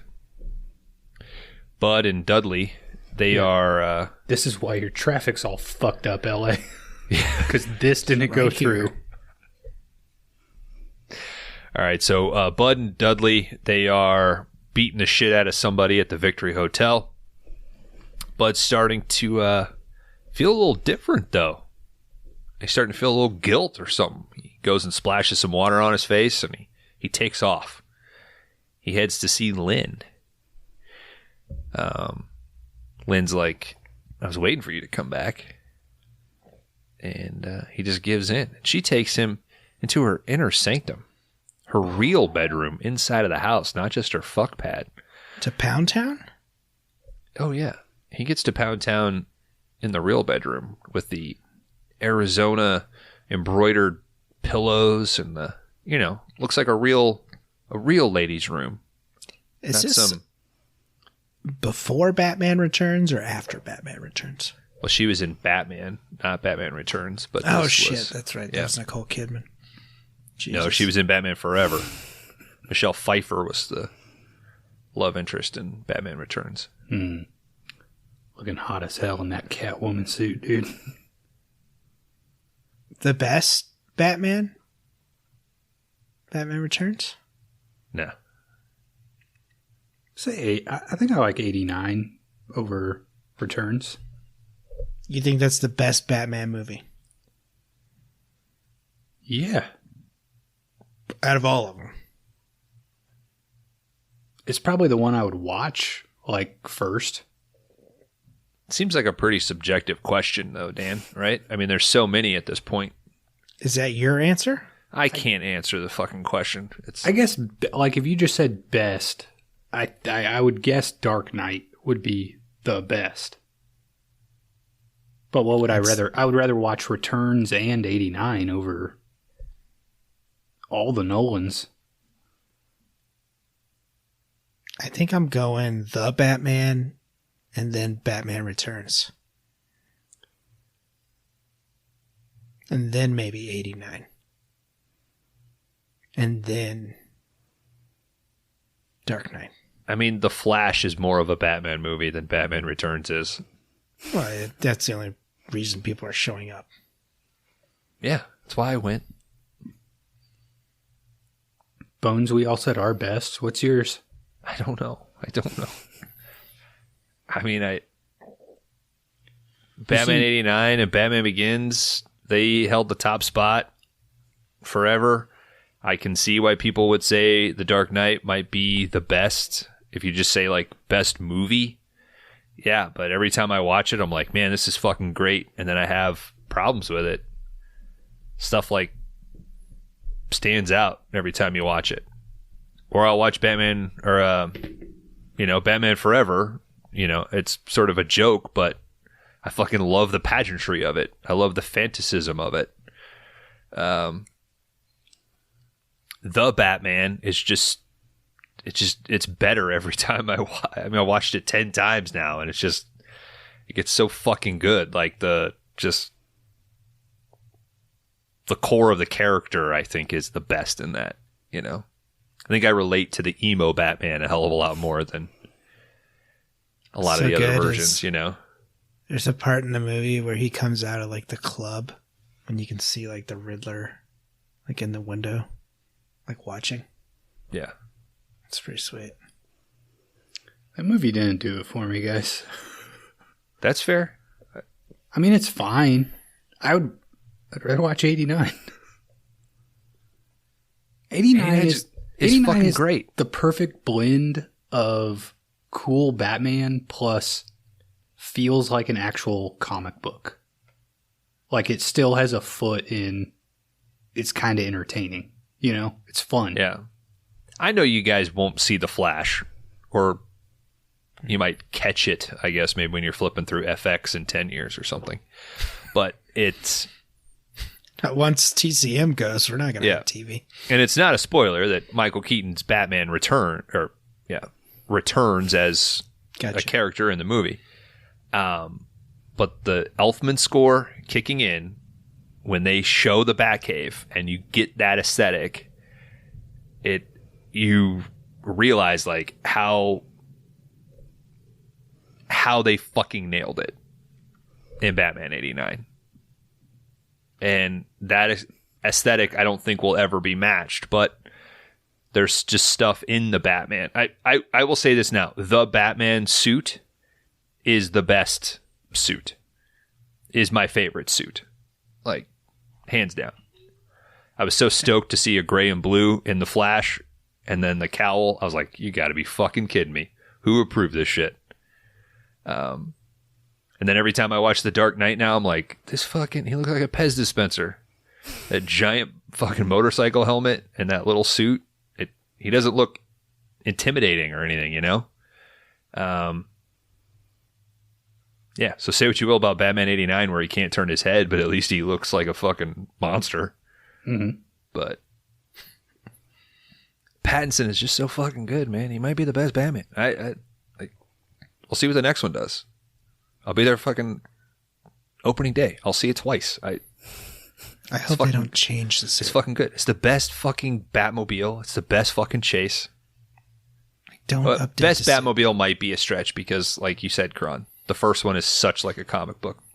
I think to me, it also just comes down to like what is ingrained in my memory the most from childhood, and it's 89 in Returns. So it's like, it's hard to say this is the thing that defines Batman for me, and something else is better than that. You know what I mean? It's like, those are the definitive movies, in my opinion. So it's just hard to beat them, because how do you beat the thing that defined it for you? 100%, dude. I mean, the animated series and Batman 89 are so ingrained to me. They're like Kraft macaroni and cheese, And then a few years ago when my wife made me, I always butcher the name, Cacio Pepe, whatever that is, like fucking real, just pure Italian noodles and cheese. I was like, whoa. My mind was fucking blown, And I've had that. And I'm lucky. I fucking love Batman, and they just keep fucking pumping the movies out. And for the most part, they've all been pretty good. So that core memory is still there, but I still get to enjoy, and I get to grow with it. All right, back to LA Confidential. Jesus Christ. Guys, season 2. And guys, you can also find Bones on the new episode of Nerds, Geeks, and the Kitchen Sink talking about The Flash. So go check that out. Mm-hmm. Yeah, you can also check out the... I had a lot of fun doing that trailer reaction video to Craven. It was really hard not to keep telling him to pause. I was like... That should be a part of their show. This isn't your show. They do. They've been getting better at it. All right. Love you guys. Yeah. So Bud and Lynn, they bone in the real bedroom, as we call it. Fuck yeah, dude. Yep. All right, we see Jack. He's at a campaign event that's being held at the set of Badge of Honor. Sid approaches him, and he's got another play. Turns out that the DA, Lowe, who we saw in the Bloody Christmas interrogation, along with the chief, turns out that this DA is a closet homosexual, and Sid is trying to set him up to bust him. Now, he is paid $100 to a guy named Matt, and Matt happens to be the guy who was busted in the movie premiere Pop Bust on Christmas Eve. So right on. Yeah. So, because since that bust, he's like unemployed, not hireable, and willing to just make a buck, apparently. So Sid introduces him, and Matt's like, "Hey, haven't I you look familiar. Have we met?" Jack kind of laughs. Yeah. And Matt thinks, "Oh, was it a fleur-de-lis party or something?" Jack's like, "Okay, tell me more." Matt drops Pierce Patchett's name. I dig him, but he scares me too. Now, the plan is this guy's going to seduce the DA, and then he's going to take him back to the Hollywood Center Hotel, room 203. And at midnight, Jack and Sid, they're going to bust in and catch Lowe and this guy getting it on. Now, before then, Jack asks Sid a little bit about Pierce Patchett, and Sid says, I know what everybody knows. He's rich. He just invested in freeway construction. And Sid says, Patchett isn't gay or red, so he can't help me in my fucking quest for sleaze. We see Bud and Lynn taking in a movie, having a fun. Jack is just drinking alone in a bar. He's starting to feel guilty. He's looking at that $50 in his hand. Fucking brutal. So he leaves that as a tip, and he takes off. Exactly what I look like at a bar by myself. Do you have a lot of experience? I have the $50, and the guy's like, "Hey, you're bleeding. Are you okay?" And I'm like, "Yeah, I'm fine." That a hidden reference? Yes, it is. With your bag full of guns? Blaring California punk music on your boombox. All right, so Jack decides he's going to head to the hotel early and try to stop this embarrassment. But when he gets there, sadly, he finds Matt dead on the floor, his neck slashed. Ed is helping that rape victim get released from the hospital. He's pushing her wheelchair, and she happens to say that she doesn't really know what time those guys left. And she admits to lying. She's like, who was going to care about a poor Mexican girl that got raped? Like, the only reason you guys got justice for me is because you thought that they also killed those people at the Night Owl. We see Bud and Lynn in bed. She's talking about her hometown of Bisbee, Arizona. Cute little line here where she says, I'm going to move back there one day and open a dress shop. The girls in Bisbee deserve a little glamour. They do. Bud starts to go on about... fucking train wrecks in Bisbee, dude. A bunch of butter faces. Bud opens up about why he's so defensive of women. And he tells the story of his father basically killing his mother in front of him. Even the women work the oil fields in Bisbee. Hardy women. This is real sad to talk about now. Bud was tied to a radiator for 3 days. Mary, you only wore a dress 3 times and we got 3 kids. You know what happened? But Bud doesn't even know why he wants to be a cop anymore. She says, was it because you wanted to get some justice for your mother? He's like, I don't know. All I'm doing right now is just strong-arming people. But he wishes he could do more, work actual cases. And he knows that something's up with the Night Owl. Be a better person, Bud. He's trying. She's going to push him right here because he says, I don't think that the guys that Ed shot were the ones that pulled the Night Owl, but I just don't feel confident in my own intelligence. And she says, You're fucking smart, bud. Get out there. Okay, you can do it. He's like, fuck yeah. I'm going to do it. So he shows up at the morgue, and he asks the main tech there about the night owl. And the tech points out that the case files are still hanging around. Bud starts to look through, and he realizes that Stensland's blood is on the wall. And he asks about that. And while he's looking through, he realizes that the photo captured another mug at the table that Stensland was sitting at with lipstick on it. What the fuck? I do like in this movie that I don't know you call him morgue tech, mortician, but... I just call him morgue tech. Yeah. This guy is like the driving element of the plot in like 2 or 3 scenes but he's also like exacerbated of like, all the files are over there, like... Go fucking look at him. Why won't you guys fucking clean this shit up? Yeah. I'm busy as hell. Yeah. He's like always got 3 or 4 dead bodies that he's like trying to process. And all these fucking detectives keep showing up to ask him useless questions. He is cool with Jack later, though. He's like, hey, badge of honor, just the facts and shit. Like, and Jack doesn't really suffer it. But, all right. So, this was Sue's Lefferts lipstick, maybe on that mug. So Bud goes to Lefferts' mother's house, and the old lady identifies Stensland as Sue's boyfriend. She also mentions that her neighbor told her that one day when she wasn't home, Susan, her boyfriend, and another man, they were there. The neighbor said they heard side by side. She heard a ruckus. So Bud asks about the ruckus while the old lady keeps looking at this door. And the bottom of the door is kind of blocked by a towel. And this is suspicious to him. She's like, don't go in there, don't go in there. He runs in and gets fucking awful. You smoke weed in this dorm room? Is that what that's for? Tonight's your last night, old lady. You're supposed to exhale through some dryer sheets, you idiot. All right. So the lady's like, I think something died underneath the house. Like, I'm sorry. You guys know I had to take the dryer apart yesterday to get a rock out of it. I saw that. Yeah. Have kids, they say. At least your dryer rock and rolls, huh? If it would have got turned on, it would have fucked that whole thing up. Have you ever seen that shit where people throw like a brick in them? Yeah, and they like disintegrate. Awesome. Yeah. This went down the... What do you call the shit that comes out of it? The lint trap? Lint trap. The fuzz? Into the fan, like into between one of the fan blades. Yeah. And for a second, I was like, maybe if I turn it on, it'd just shoot it towards...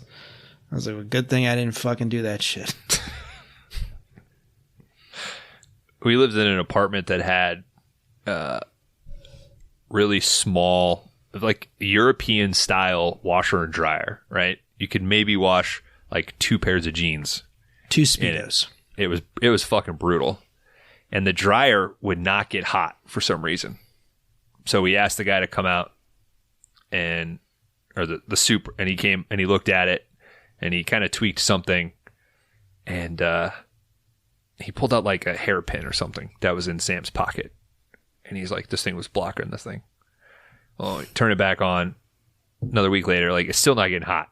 I was like, I don't know what's going on. He comes back again, and he pulls out, like, a penny. And he fucking taped the penny to the door with, like, a little post-it that said, maybe clean out your pockets. And I was like, all right. So for a month, I'm religiously going through all the clothes, making sure that there's nothing that could be... After a month, I call him back. I'm like, listen, he keeps coming up here. He keeps finding stuff and leaving like these aggressive notes, but I don't think this has anything to do with it. And he comes up and he was finally like, yeah, like the heater went out. So like the fucking bobby pin and the penny had nothing to do with the heater. He just was just pocket. Yeah, he was just pissed off. There's also the same guy that came to change our fire detector or our smoke detector batteries. Because they were like the loft, it was so fucking high, you had to get like a 16-foot ladder.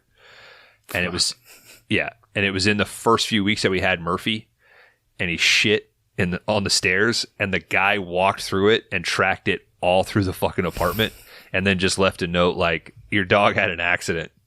I was like, Yeah, the dog had an accident. You made a fucking mess. Oh, I was so pissed. I think this guy just hated you. So I think so. He's looking for opportunities, dude. Clean out your pockets. Clean up your fucking dog. I think he planted that penny, though. Yeah, I believe so. It was double-sided. Oh, shit. And it had the fucking eye of Lincoln scratched out.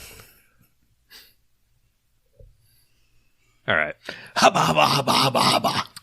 Bud goes underneath the house and he finds a fucking body, man. Oh, shit. So did the old lady know?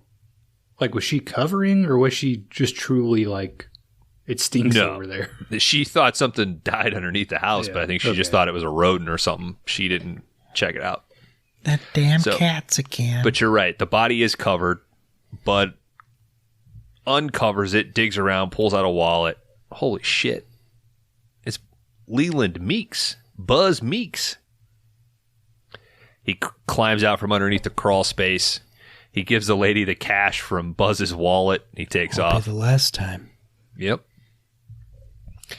Ed goes down to the morgue. He starts talking to the tech. The tech hints about the when Ed gets there, the tech's like, "Hey, you want to know what the fucking murder victim from the hotel had in him?" And he starts like naming all this stuff off, like pasta, whatever, and semen, and just like is like totally open about it. So he's talking about Matt from the DA bust or whatever, which I thought was a cool little. I mean, it's the homophobia thing's not cool, but I like how all the cases sort of fold and they're layered on top of each other. And a lot of stuff is uncovered, or like on second watch, you're like, oh, the morgue's talking about that. They're talking about that case or whatever. Anyway, and he tells Ed like, oh yeah, fucking Bud was down here asking about the Night Owl case too, and Ed can't fucking believe it. Like, dipshit Bud, like trying to actually work a case. And he's like, well, what did you tell Bud? Where did he go after he was here? So cut to Ed showing up at the old lady Lefferts' house. She's smoking a cigarette on the porch. As soon as Ed walks up, she's like, leave me the fuck alone, and tries to run inside. And she's like, Officer Bud already looked underneath the porch. Cut to Ed walking into the morgue with Buzz's body. He pulls the note. Why wouldn't you call and be like, this lady has dead bodies under her fucking crawl space? I mean, why Bud wouldn't? Yeah. I think because Bud's trying to get he's trying to get as many steps ahead that he can. So he's just working that different angle, is my take. And if he knows that information, he can pursue it another way outside of... Because he doesn't really want to help Ed at this point. Doesn't like Ed. Yeah, I feel like just for this old lady, though, you'd at least call in and be like, I don't know, man. I don't know if you could just leave a body under a floorboard and it not be an issue later. You know what I mean? Yeah, he just likes women so much he doesn't want to embarrass her or bother her. Where Ed will just be like... She was from the Dust Bowl, man. She doesn't complain about stuff. No, she's happy to have a house. She's fine leaving that room as the stinky room in the house and just living elsewhere. This too shall pass. Yeah. Sometimes when rodents and shit die in the walls, you just have to wait until it rots so much that it doesn't stink anymore, right? Plaster's fucking impossible to replace. Fucking Brewster's Millions behind you. You guys got that fucking drywall you can patch up in a day. All right. Ed pulls the nobody but me. Brewster's Millions because we have drywall. Yeah, I'd say the plaster costs a lot more at this point, so. 120-year-old plaster, man. Fucking sucks. Hey. Still standing. It's lasting. Yeah. And yours will too, if you take care of it. There's like 18 coats of paint over this that's holding it all together. Room got a little smaller. Yeah. Holy shit, dude, that's fucking deep as hell. All right. Ed goes to ask for help from a very depressed Jack Vincennes. Vincennes tries to blow him off. Ed kind of gets Jack's interest when Ed asks his opinion on the Night Owl case. And Jack's like, "What? Why are you doing this, man? Like, Night Owl made you. Why keep digging on this? Like, what's the point?" Ed's response is Rollo Tomasi. Jack's like, "What the fuck are you talking about?" And Ed begins to tell the story that, the person that murdered his father was never caught. So he made up a person named Rollo Tomasi, who was like the manifestation of all this trauma. And for him, he needed to seek out justice, and he needed to make sure that things were made right because his father didn't get any justice, blah, blah, blah. So remember the name Rollo Tomasi. He asked Jack, "Why did you become a cop?" And sadly, Jack can't remember anymore. Rollo Tomasi. Oh, okay. Okay, I'll play your game. So Jack decides that he will help Ed with his case as long as Ed helps him with Matt's murder. Because it's a homicide case and the homicide department is just not really taking it seriously, which we can assume probably has a lot to do with homophobia. So Jack's task is to tail Bud White while he's off duty. Ed wants to know what Bud is up to. He follows Bud to the Formosa Bar and Grill. Not selling it, that's what I'll tell you what. Bud shows up and meets Johnny Stompanato, who is Mickey C's old enforcer. Bud wants to know any information about Buzz Meeks. Johnny kind of plays it tough, but eventually he gives over some info when Bud grabs Johnny's nuts. Johnny says, well, there was a rumor that Buzz had a line on a large supply of H, that's horse or heroin, and skipped town. But remember, we know Buzz is dead. So Bud wants to know how Buzz would have gotten any H. Jack follows Bud to Lynn's, and Ed meets with them to peep on Bud and Lynn getting it on as consenting adults. It's their right. Ed notices that Lynn looks a lot like Veronica Lake, and he mentions, "That's Veronica Lake. We got a Rita Hayworth at the morgue." Personally, I think she looks better. That's a good line, Kron. Mm-hmm. Jack's starting to think that maybe their cases are related because he knows something about this place called Fleur de Lis. Nothing? Okay. He suggests that maybe they go chat Y'all with get Pierce Taylor Patchett. Swift tickets? Shit. I know you didn't. No fucking way. I couldn't. Not enough money. You can't pick up a rotary phone and just scream Taylor Swift into it. You know, well, my internet's on a month-to-month basis here, so... Isn't that most internets? I mean, that's well, how one pay month mine. I have it, the other month I don't. And when Air's tickets That's went on sale... alternating months. I just didn't have it, okay? Okay. Don't judge me, okay? But anyway, best album, T-Swift's. Y'all think Ed Sheridan's the devil? Hey, you gonna keep asking questions that I'm never allowed to answer? I don't know. I'm just... Get the fuck out of here. I'm tired of your shit. I'm just... Nope, you're fucking You done. said Florida Get Lee, the fuck so out of here, Florida. Piece of shit. You guys are the rudest podcast I've ever been on. 1989. That's a good one. It's my favorite, too. What, we already had the Batman conversation. Mm-hmm. Exactly. Oh. Did you guys see The Flesh? The Flesh? Yeah, Long live the new Flesh. I've seen The Flesh. The new one that just came out with the fast guy. He drives fast cars. He's NASCARs. Just runs fast. Is this Fast and Furious? Or I don't understand how that's a superhero. You just run fast. There's all kinds of people that run fast. It's not just he runs fast. He has a speed force, so he can phase. That Jamaican guy super runs fast. He's not a superhero. Metabolism. He can heal real fast. Florida, we go still the talking fuck about the away. Jamaican guy? Who's the one guy that would ran fast and killed his girlfriend? Fuck. Y'all, what do you think of the case, Casey Anthony? You think she did it? I do. She's actually my neighbor. Kron, I think Florida Lee is like I thought it was maybe the manifestation of a state. I think it's the manifestation of Twitter. It's just Anyway. like constant bombardment. Yeah, just jumps from thing to thing. Yeah. Holy Ron DeSantis. Okay, I'll leave you guys alone so you can get through this. I'm going to turn off my computer. I got internet this month, so. Okay, so next month you won't. Anyway, I heard y'all talking about season 2. You think I can, get on that? Yeah, but that starts on a month that you won't have internet, so thanks. You don't know that. I might be dating a nice lady that's going to pay for We're at stuff. 2 hours already. Bye. Okay, holy Ron DeSantis, I'm out of here. Okay. Shit. I'm coming, Susan. Kron, I don't like Florida Lee.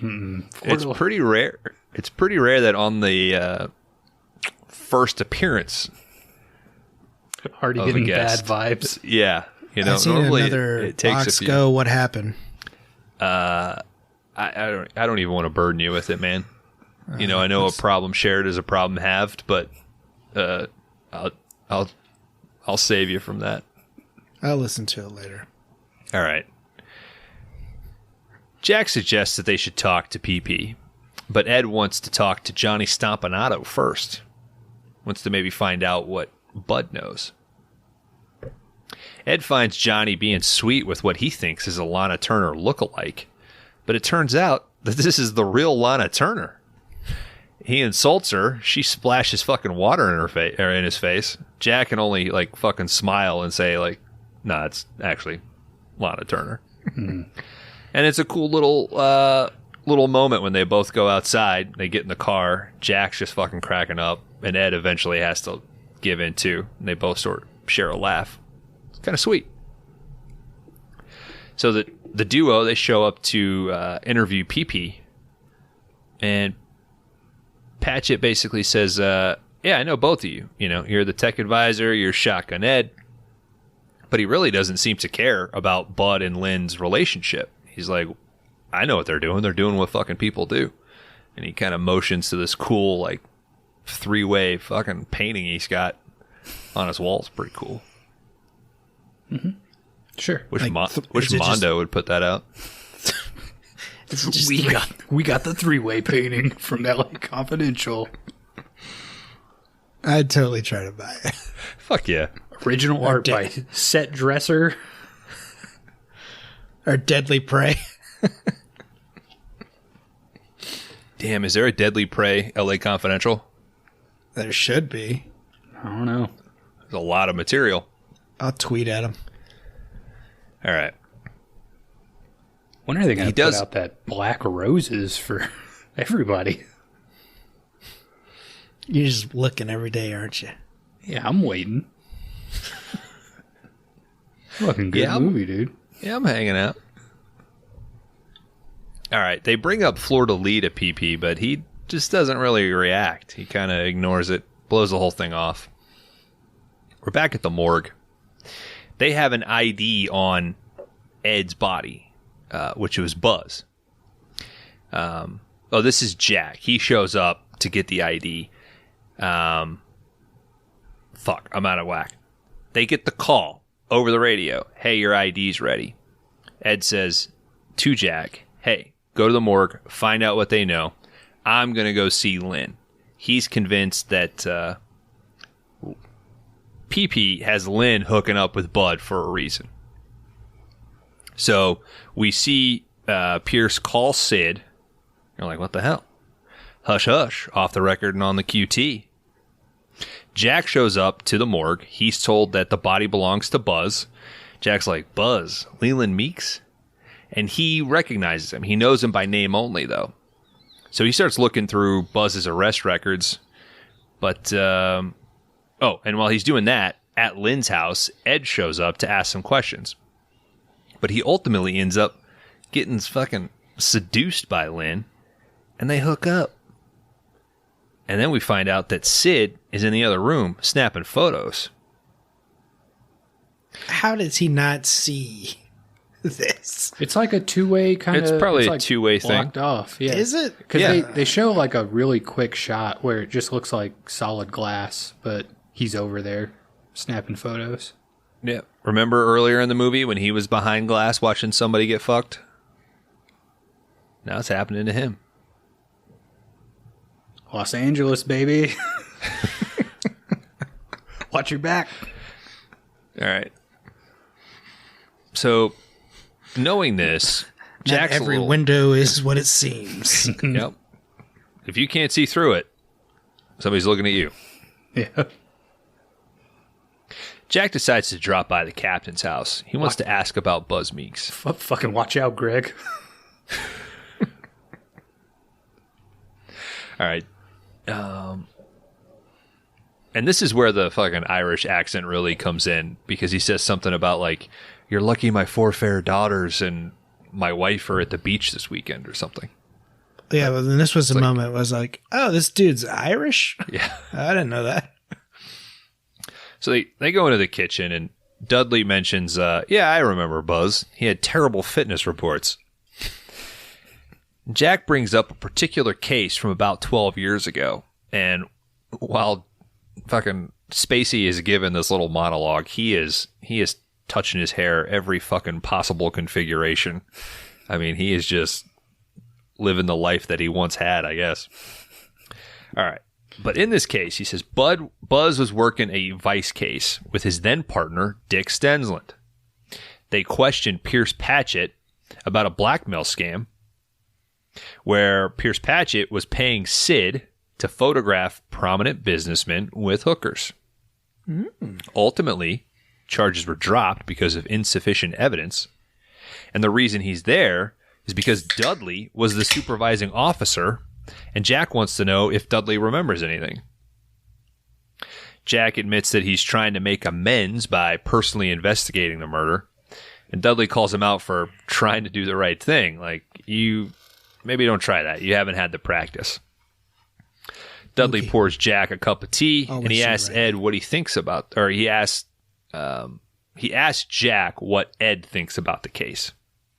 And Jack says, I haven't told him yet. I just came here straight from the records room. Bam! Dudley pulls out a gun, shoots Jack right in the heart. Jack lets out a few breaths, and Dudley asks if he's got any valediction. Rollo Tomasi. Jack laughs on his way out. I remember that name. Good on you. Rollo Tony. Close enough. Another briefing. Dudley's briefing the force. They say that Jack's body was found in Echo Park, but forensics indicates that it was definitely moved. After the briefing, he asks Ed about a possible association that Vincennes has with somebody. He gives the name to Ed, Rollo Tomasi. Ed plays it cool. Says he doesn't know anything about it.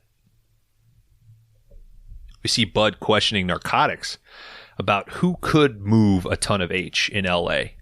And they don't really have an answer for him. They sort of jokingly say, fuck, I don't know, Mickey C. Dudley pulls Bud into his office and tells him, hey, I need you to go to the Victory Hotel for another beatdown, but not before he gives him a stern talking to. You're not so cruel as of late. And he mentions knowing about his relationship with Lynn. Ed goes to the morgue once again, and he says, I want to know everything that you fucking told Jack or told Bud. Yeah, we need you to move the plot forward again. Yes, please. And the guy's like, well, all I told him was the idea of the body. It was fucking Buzz Meeks. At the Victory Hotel, Dudley and Bud, they're starting to put the beat down on Sid. What the fuck? They want to know if he knows anything about Jack's murder. Sid admits that, yeah, sure, I pulled some stings with Jack, but I wasn't involved in his murder.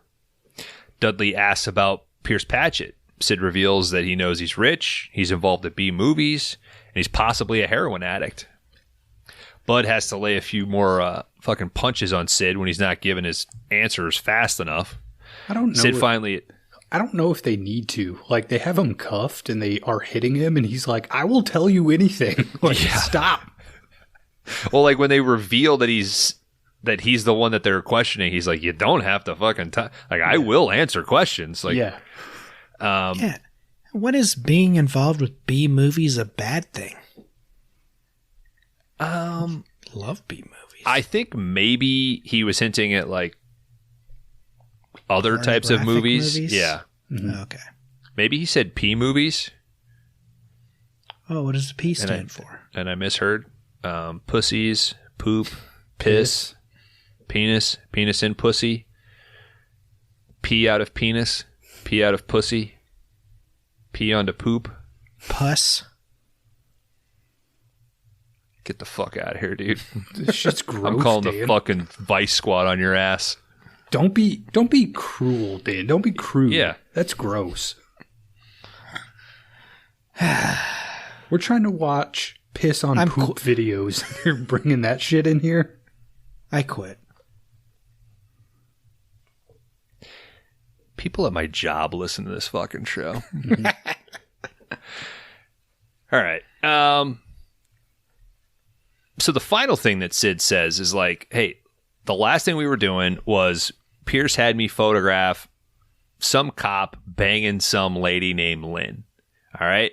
And I got the photos in the back of my truck to prove it. And fucking Bud loses his shit. He knocks the shit out of Sid, rips the fucking chair, like the bolts out of the floor, knocks him over. He takes off, runs out to the back of Sid's truck, or to the trunk rather, opens it up. Sure enough, he sees fucking photos of Ed banging Lynn. Bud drives off in a rage. Dudley has some line about, I wouldn't be in Ed Exley's shoes right now for all the whiskey in Ireland or something. He comes back inside. He's Sid's Irish, like, Dan. That's how you know. Mm-hmm. Who would have thought? Fucking loves whiskey. And then he does like a, oh, Faith and Begorra. Hurt at her. And he jumps up and taps his heels. Don't cut off your finger. What's that from? Is that just a thing that you think Irish people say all the time? Mm-hmm. Okay. Oh, it's a Banshees reference. Mm-hmm. Did you know, or? I pieced it together as soon as I said my thing, but it was too late to take it back. Oh, okay. I'm not trying to call you out. I just didn't want to. If I said, "Oh, it's a Banshees reference," and you're like, "Duh," I was like trying to. No, I got it about the I'm time teaming up with you. the words left my mouth. Okay. All right. So after Bud drives off, But we find out. I still wanted to rip on Dan. We find out this whole fucking As you interrogation was a ruse, right? Sid's like, hey man, you didn't have to have your guys actually fucking hit me, all right? And I think that went well. Like, he's fucking charged up. But Dudley ain't playing. He puts on some fucking gloves, starts to suffocate Sid. But not before Sid's like, come on, man. You, me, and Patchett, we're a team. What the fuck's going on here, dudes? What? We're back at the records room. Ed can't find any arrest records for Buzz's time in Vice. While he orders the secretary to go get the daily report logs. Maybe there's something in those. While he's looking through those, Bud confronts Lynn about her hooking up with Ed. Pretty sad scene here. He loses his temper, slaps her a little bit. She's like, I thought I was helping you. She's trying to get him to come inside. He's about to hit her, like actually fucking punch her while she's on the ground, but he catches himself and he takes off. He shows up to the records room while Ed's looking through the daily logs. While he's looking at the logs, he realizes that Sergeant Dudley Smith is listed on all of the logs for Buzz and Stensland's activities. Bud comes in with a photo of Ed and Lynn fucking, starts beating the shit out of Ed, throws him around the office, shoves the photo in his mouth. While he's doing that, Ed reaches up and pulls Bud's gun out of the holster, kind of gets him at gunpoint. And he says, Dudley killed Jack, and he wanted you to kill me. I bet he showed you the photo, didn't he? Bud knocks the gun away and starts beating Ed some more. Some guy's trying to run in the room. He fucking slams the door, tells him to fuck off, grabs a chair, throws it through the window, screams Dudley. Bud says that he knows Stensland lied to him. Lefferts' mother ID'd him as Susan's boyfriend, and Stensland pretended to not know them when he saw them on Christmas Eve. Bud thinks that Stensland killed Meeks over heroin. Ed admits that the guys that were fingered for the Night Owl didn't do it. The rape victim, she lied in her statement, and the first cops to the Mercury Coupe were actually some of Dudley's lackeys. They planted the shotguns, and they were going to kill them before Jack and Ed showed up. It's all connected. Why are you doing this? Bud asks. The Night Owl made you. You want to tear all that down? Ed replies with a wrecking ball. You want to help me swing it? So they were Eskimo brothers, but now they're partners. They go to see the DA, Ellis Lowe, and they confront him about the murder at the hotel. What's an Eskimo brother? Look it up. I apologize if that's inappropriate. That might be an outdated term. I apologize for that. All right. Ed wants full permission to tap and trail Dudley and Pierce Patchett. Lowe kind of laughs this off. He refuses.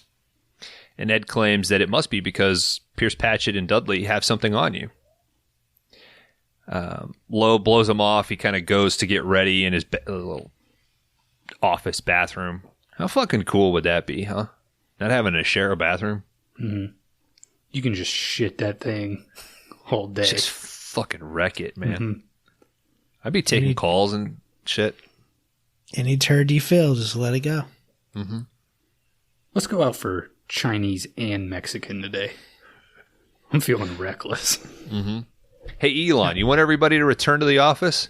Give them a fucking bathroom. Mm-hmm. All these fucking right-wingers that are afraid of, like, trans people using whatever bathroom they want. Just give everybody their own fucking bathroom. You guys coming over for the Musk-Zuckerberg fight? I might if that actually happens. I'll pay $100. Will that be the biggest fucking pay-per-view of all time? Supposedly Dana White has talked to both of them, and they are... His quote was dead serious about doing it. So Elon has Rogan on his side, right? I think I'm betting Zuck. It's sneaky little fucker. I don't know. Sneaky little fuck. Yeah, I bet. It's just got that. Elon's just stiff. Yeah. Older. I don't know. I think I'd take Elon. Seems like a. Seems bigger. Shit. Bigger reach. Elon's hard to do. Like, you know, the thing about jiu-jitsu. Like, it's a hard... I can't break it. I've tried. Zuck seems pretty robotic. I don't know if he's like a tough enough guy. I think he's going to surprise everybody. Yeah. I mean, Elon has had a nice soft life, you know? Zuckerberg's been through a lot, man. I'm going He's Zuck. a piece of shit, and everybody knows he's a piece of shit, and they made a movie about how he's a piece of shit. Like, Zuck and 3. That's what I'm saying. I think the craziest part about it is, you know, both of these, because they're so wealthy, like they've both hired some sort of like jujitsu expert that every day is just like, you're fucking good at jujitsu, dude. Like, you're really good. yeah. But, and that's the incredible thing too, is like the money that they're going to be able to spend on their trainers and shit. Are you going to have this like split? Is there going to be bad blood between the trainers? Like, this school is the best and that's where Elon's going to go. And then Zuck is going to say like, all right, I want the guy that fucking hates that train, you know, like it. guess we're going to get Social Network 2, right? It's going to be like the movie Warrior. It's going to be fucking awesome. We'll be They telling did our say kids that the "Watch that pay-per-view is $100 and all of the profits go to charity. So Worth it. that's good. I'll give them $300 if they have to go all 3 rounds, despite. Oh, it better be 5 rounds. Well, You think they'll agree to 5? Is No it way. boxing or MMA? MMA, I think. They're only going to do Dana 3. White's They're only MMA. going to do 3. It's a 3 max. Join the Discord. Put your bets in. Yeah. It's going to suck. It's going to end up being like Yeah, it'll be lame. That's the bummer. Pacquiao fucking whatever. Mayweather. Yeah. I almost got my fucking ass beat that night. I was the only guy. Like, Mayweather's gonna whoop the fuck out of this guy. Everyone's like, "Fuck you, dude." Well, he's not a good person to root for. Not like Pacquiao's better. He's got some shitty politics. So, hey, What's the matter with firing squads? Yeah, you think the multi-millionaire that fights people for a living has good politics? yeah, not a whole lot of charitable people rising in the ranks of fucking professional boxing. You know, seems to be a fucking connection of Degenerates. evil to to skill. Okay, we're so close, guys. Let's crank through this. All right, so they're buddies now.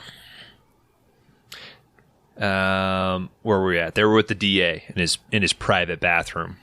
So it's Bud's turn to play bad cop. Smashes the DA's face into the mirror, gives him a swirly, and then holds him out of his 10-story window over this ledge while Ed's just acting nice and cool. Did you guys notice the safety wire? No. Yes. I was so into it. Yeah. It's just so clear in the shot, but it doesn't take you out of it because it's cool that they actually fucking hung the guy out of a window, you know? I appreciate that.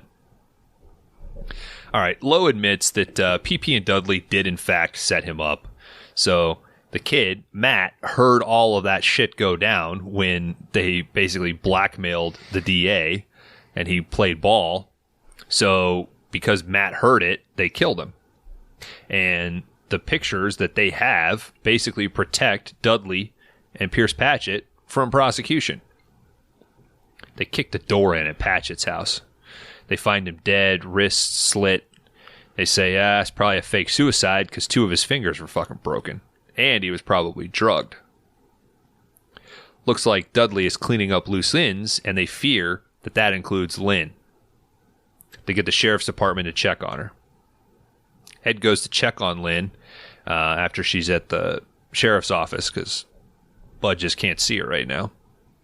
So Bud instead, he goes to look for Sid. Lynn tells Ed she doesn't know anything about Dudley, and when Bud gets to Sid's place, it's now a crime scene. Looks like a smash and grab. Maybe, I think the cop there hints like maybe he got the wrong dirt on the wrong person or something. So Sid's murder now being, faked. They get a call, or Bud gets a call that Ed wants him to meet Ed at the Victory Hotel. When he gets there, Ed's like, "You called it, dude, not me." Oh shit, we got a setup. Dudes, what a hell of a fucking shootout here, huh? Mm-hmm. Oh yeah. And I'm being 100% here. Like, the staging is incredible. You know exactly where you're at. The sound design on this is fucking awesome because you are inside the room the entire time, which I thought was another great choice.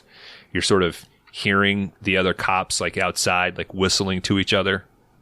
Yeah, So- I like the setup for this a lot too, where it's just like, Ed, like as soon as they realize like, I thought you called, Ed is like, let's get out of here. And Bud is like, it's already too late. And he just like grabs a shotgun out of his trunk and he's like, let's fucking head in, dude. Like there's only one way out of this shit now. So Yeah. it's a fucking great setup. and it's awesome, like camaraderie too. Because Bud like throws him an extra clip, so he's got the shotgun. Ed's got 2 pistols. Ed kind of laughs a little bit. He's like, "Shit, all I ever wanted to do was just like, what's the term? Live up to my father, right?"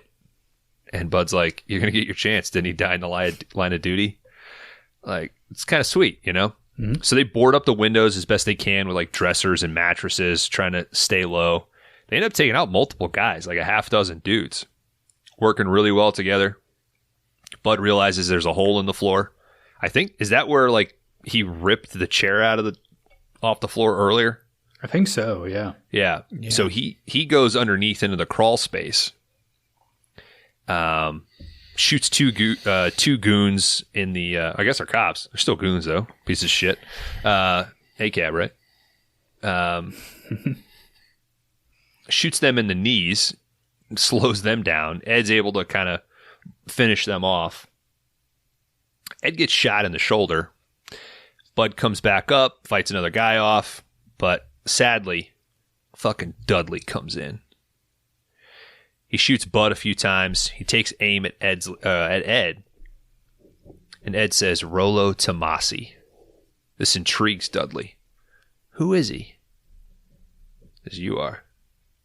The guy who gets away with it. This gives Bud enough time to stab Dudley, and enough time for Ed to get a gun, but not before Dudley shoots Bud in the cheek. Dudley asks, "Are you going to shoot me or arrest me?" Ed's not sure what to do. The sirens start getting closer. Dudley's like, "All right, you made the right choice." He starts walking towards the sirens. He says, "You better take out your badge so they know you're a cop." Fucking Ed finally makes his decision, shoots Dudley in the back.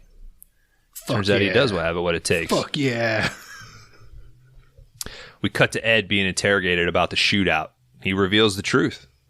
The 3 Night Owl suspects, while guilty of rape, were not the Night Owl shooters. The shooters were Dudley's goons.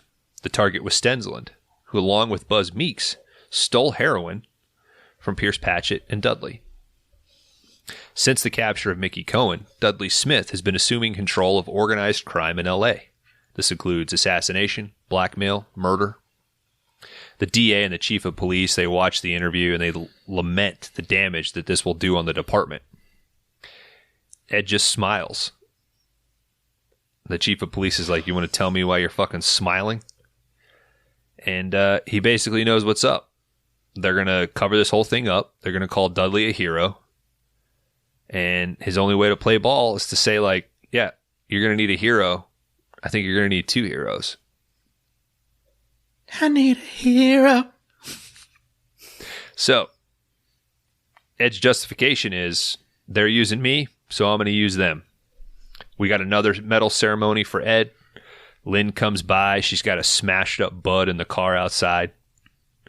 She tells Ed, "Some men get the world, others get ex-hookers and a trip to Arizona." Ed and Bud, they show off their slings, have a cool fucking handshake. Lynn and Bud, they drive off to Bisbee. Bisbee. Said that weird. Ruined the fucking ending, dude. Dropped it on the 1. The end. Bisbee, where the bitches be busy. I heard Bisbee's got the ugliest women. I wonder if anybody's like calculated like what city has the highest concentration of unattractive people. It's got to be Cleveland, right? Love you, Cleveland. I'm thinking joking. Florida. Somewhere in Florida. Yeah. Let's not say that word anymore. Are you running out of random questions to bombard us with? What are you talking about? You got a whole list you keep looking at there? Guys, that was LA Confidential, a 5-star banger for Bones. I highly recommend anybody to watch this movie. If you didn't watch the movie before the episode and you made it through, I didn't do it justice. Go back and watch this bad boy. Now, dudes, I turn it over to you. What do you think? Oh, gentlemen, first watch here. Love the noir here. Love James Ellroy. I think he is a fantastic author. Some of his books are a little difficult and can be a lot. I will admit that. We got great characters here. We got a great shootout. This is a good ass fucking movie, dudes. This is a 4 for me, but like I said, it's a first watch. And I think with multiple watches, I see potential for 5 stars. Definitely. So, yeah, I liked it. I thought it was good. Crony? Yeah, I'd completely agree. I think this has a lot of, just awesome, neo-noir touches to it. Having it actually set, when noirs took place, like late 40s, early 50s. I think they really nail the look of it. They get all the little fine details right. And I do think as a noir, it ends in this really great nihilistic fashion where it kind of gets to the only way to be a good cop is to be a bad cop. That's kind of where it ultimately concludes. And I think it just kind of fits the tone of that story so well. I will say, the one thing that bumps me a little bit is just the pacing of this movie. And it falls into this weird place of, they could have probably cut 2 characters and gotten this down to an hour and a half. Or, I think, go the other way and make this a 3-hour movie and kind of let it breathe a little bit. Because I feel like they do get to points where they're kind of, rushing to get the rest of the plot out. And I think this ends up at, 2 hours 17. I could have been in this for 3+ hours. Why not? Love the look, love the vibe. I think I would ultimately be a 4 on this as well. Really debated on 4.5, but 4 for now.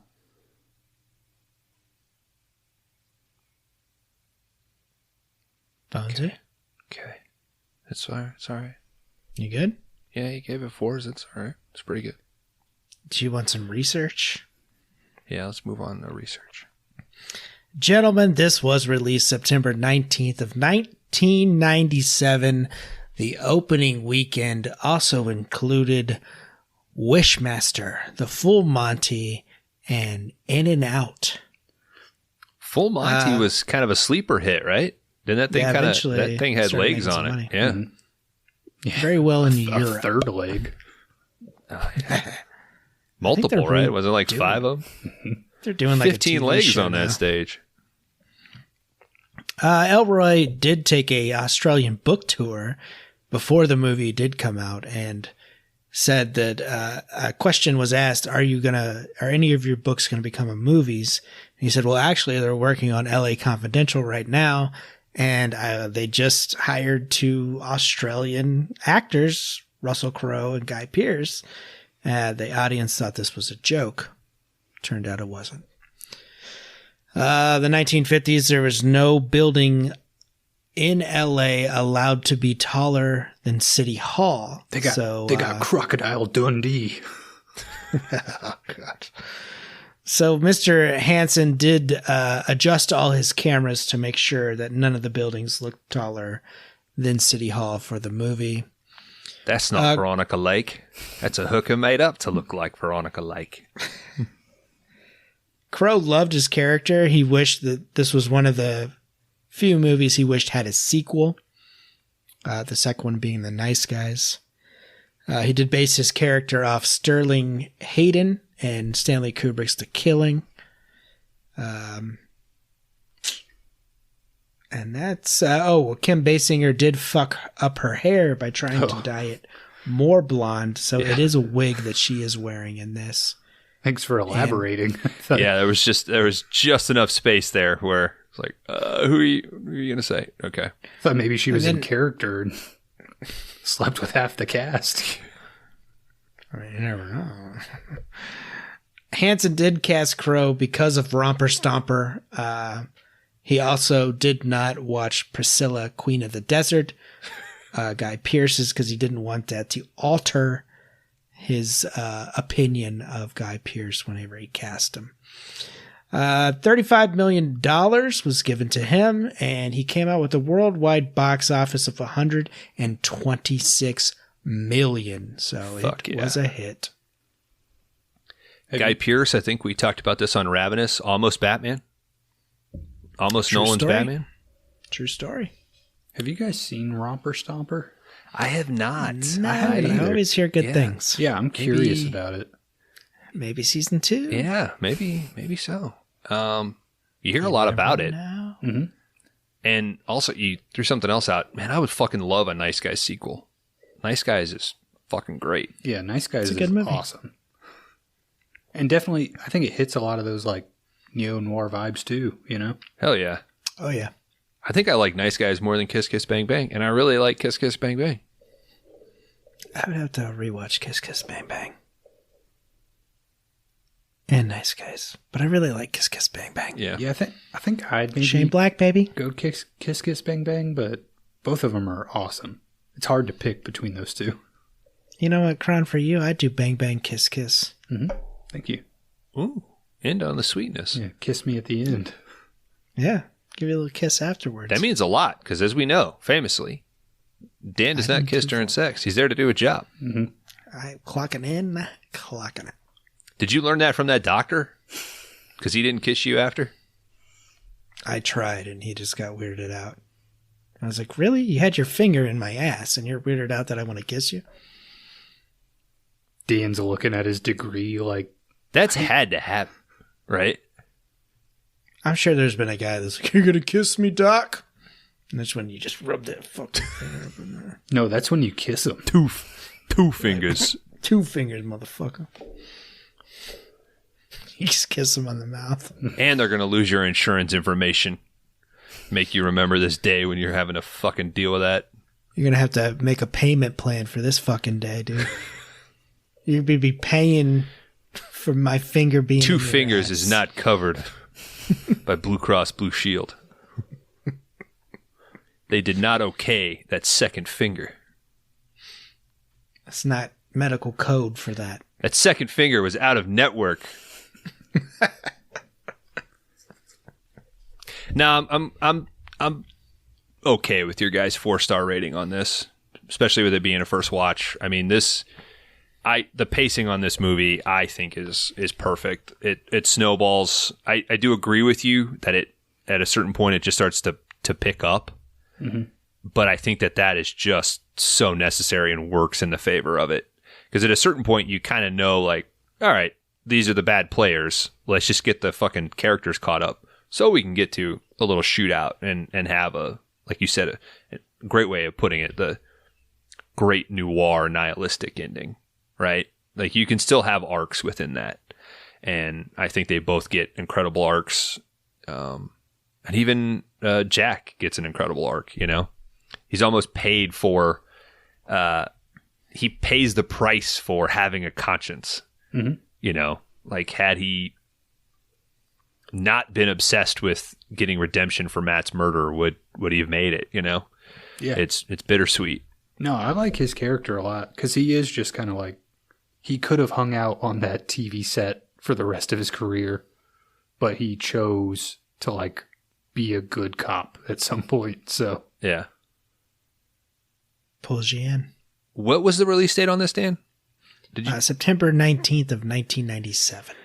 And when was 7? Could we look that up? Was there a... I know you said it opened up against Full Monty and something else. Kron, you looking at that? Yeah, I'm trying to pull it up. My guess would be... You want to guess real quick? Well, you said Sep, so I'm going to say September, but... Go ahead. September 22nd, 1995. Oh, 7's 95. Yeah. Why was I thinking it was 97? What else came out in 97? That's breaking news from Letterboxd. Penny Smasher, LA Confidential, 5 stars. There you go. hell yeah. You want some popular 97 movies? Why the fuck did I think 7 was 97? Fifth Element, 'Cause Starship 97? Troopers, Batman and Robin, The Game, Spawn. The game. That's what it is. Okay. So there was a Fincher in 97. Mm-hmm. Watched that on a plane coming back from Guam. Audio kept cutting in and out. Game's pretty good, dude. Was very confused. It's a good movie. Yeah. All right, guys. We got to get better at closing the show. I edit these fucking things and they take 25 minutes. I think Dan just loves hanging out. Doesn't want to go back to reality. Whoop, there goes gravity. Oh. But this is the last episode, in quotes, of 5 Day Rentals of season 1. Ever. Because, no, season 1. You will have a Thunder in Paradise, which is a box set episode, guys. Oh, yeah. Next week. We got a guest lined up. We're pretty excited. I know they're feeling the heat. Episode 17 and 18, if you're following along. Jan, hit the people with the rest of the shit. As always, you can find us on any platform where you get podcasts. You can find us on Instagram. But if you really want to fuck around and find out, you can join us on Discord. There's a link on every new episode that's dropped. So please join in. We'll have some fun there. Yeah, we got Thunder in Paradise coming. I will, during our July break, upload some random day the new category and the new film that will be the start of season 2. So look forward to that. I think we do have a legal thriller that Mr. George from Best Little Whorehouse in Philly was kind enough to let us have. So you'll get that as well. But other than that, gentlemen, rate and review the show. Help us out. Crash and burn? Crash and burn. Florida Lee.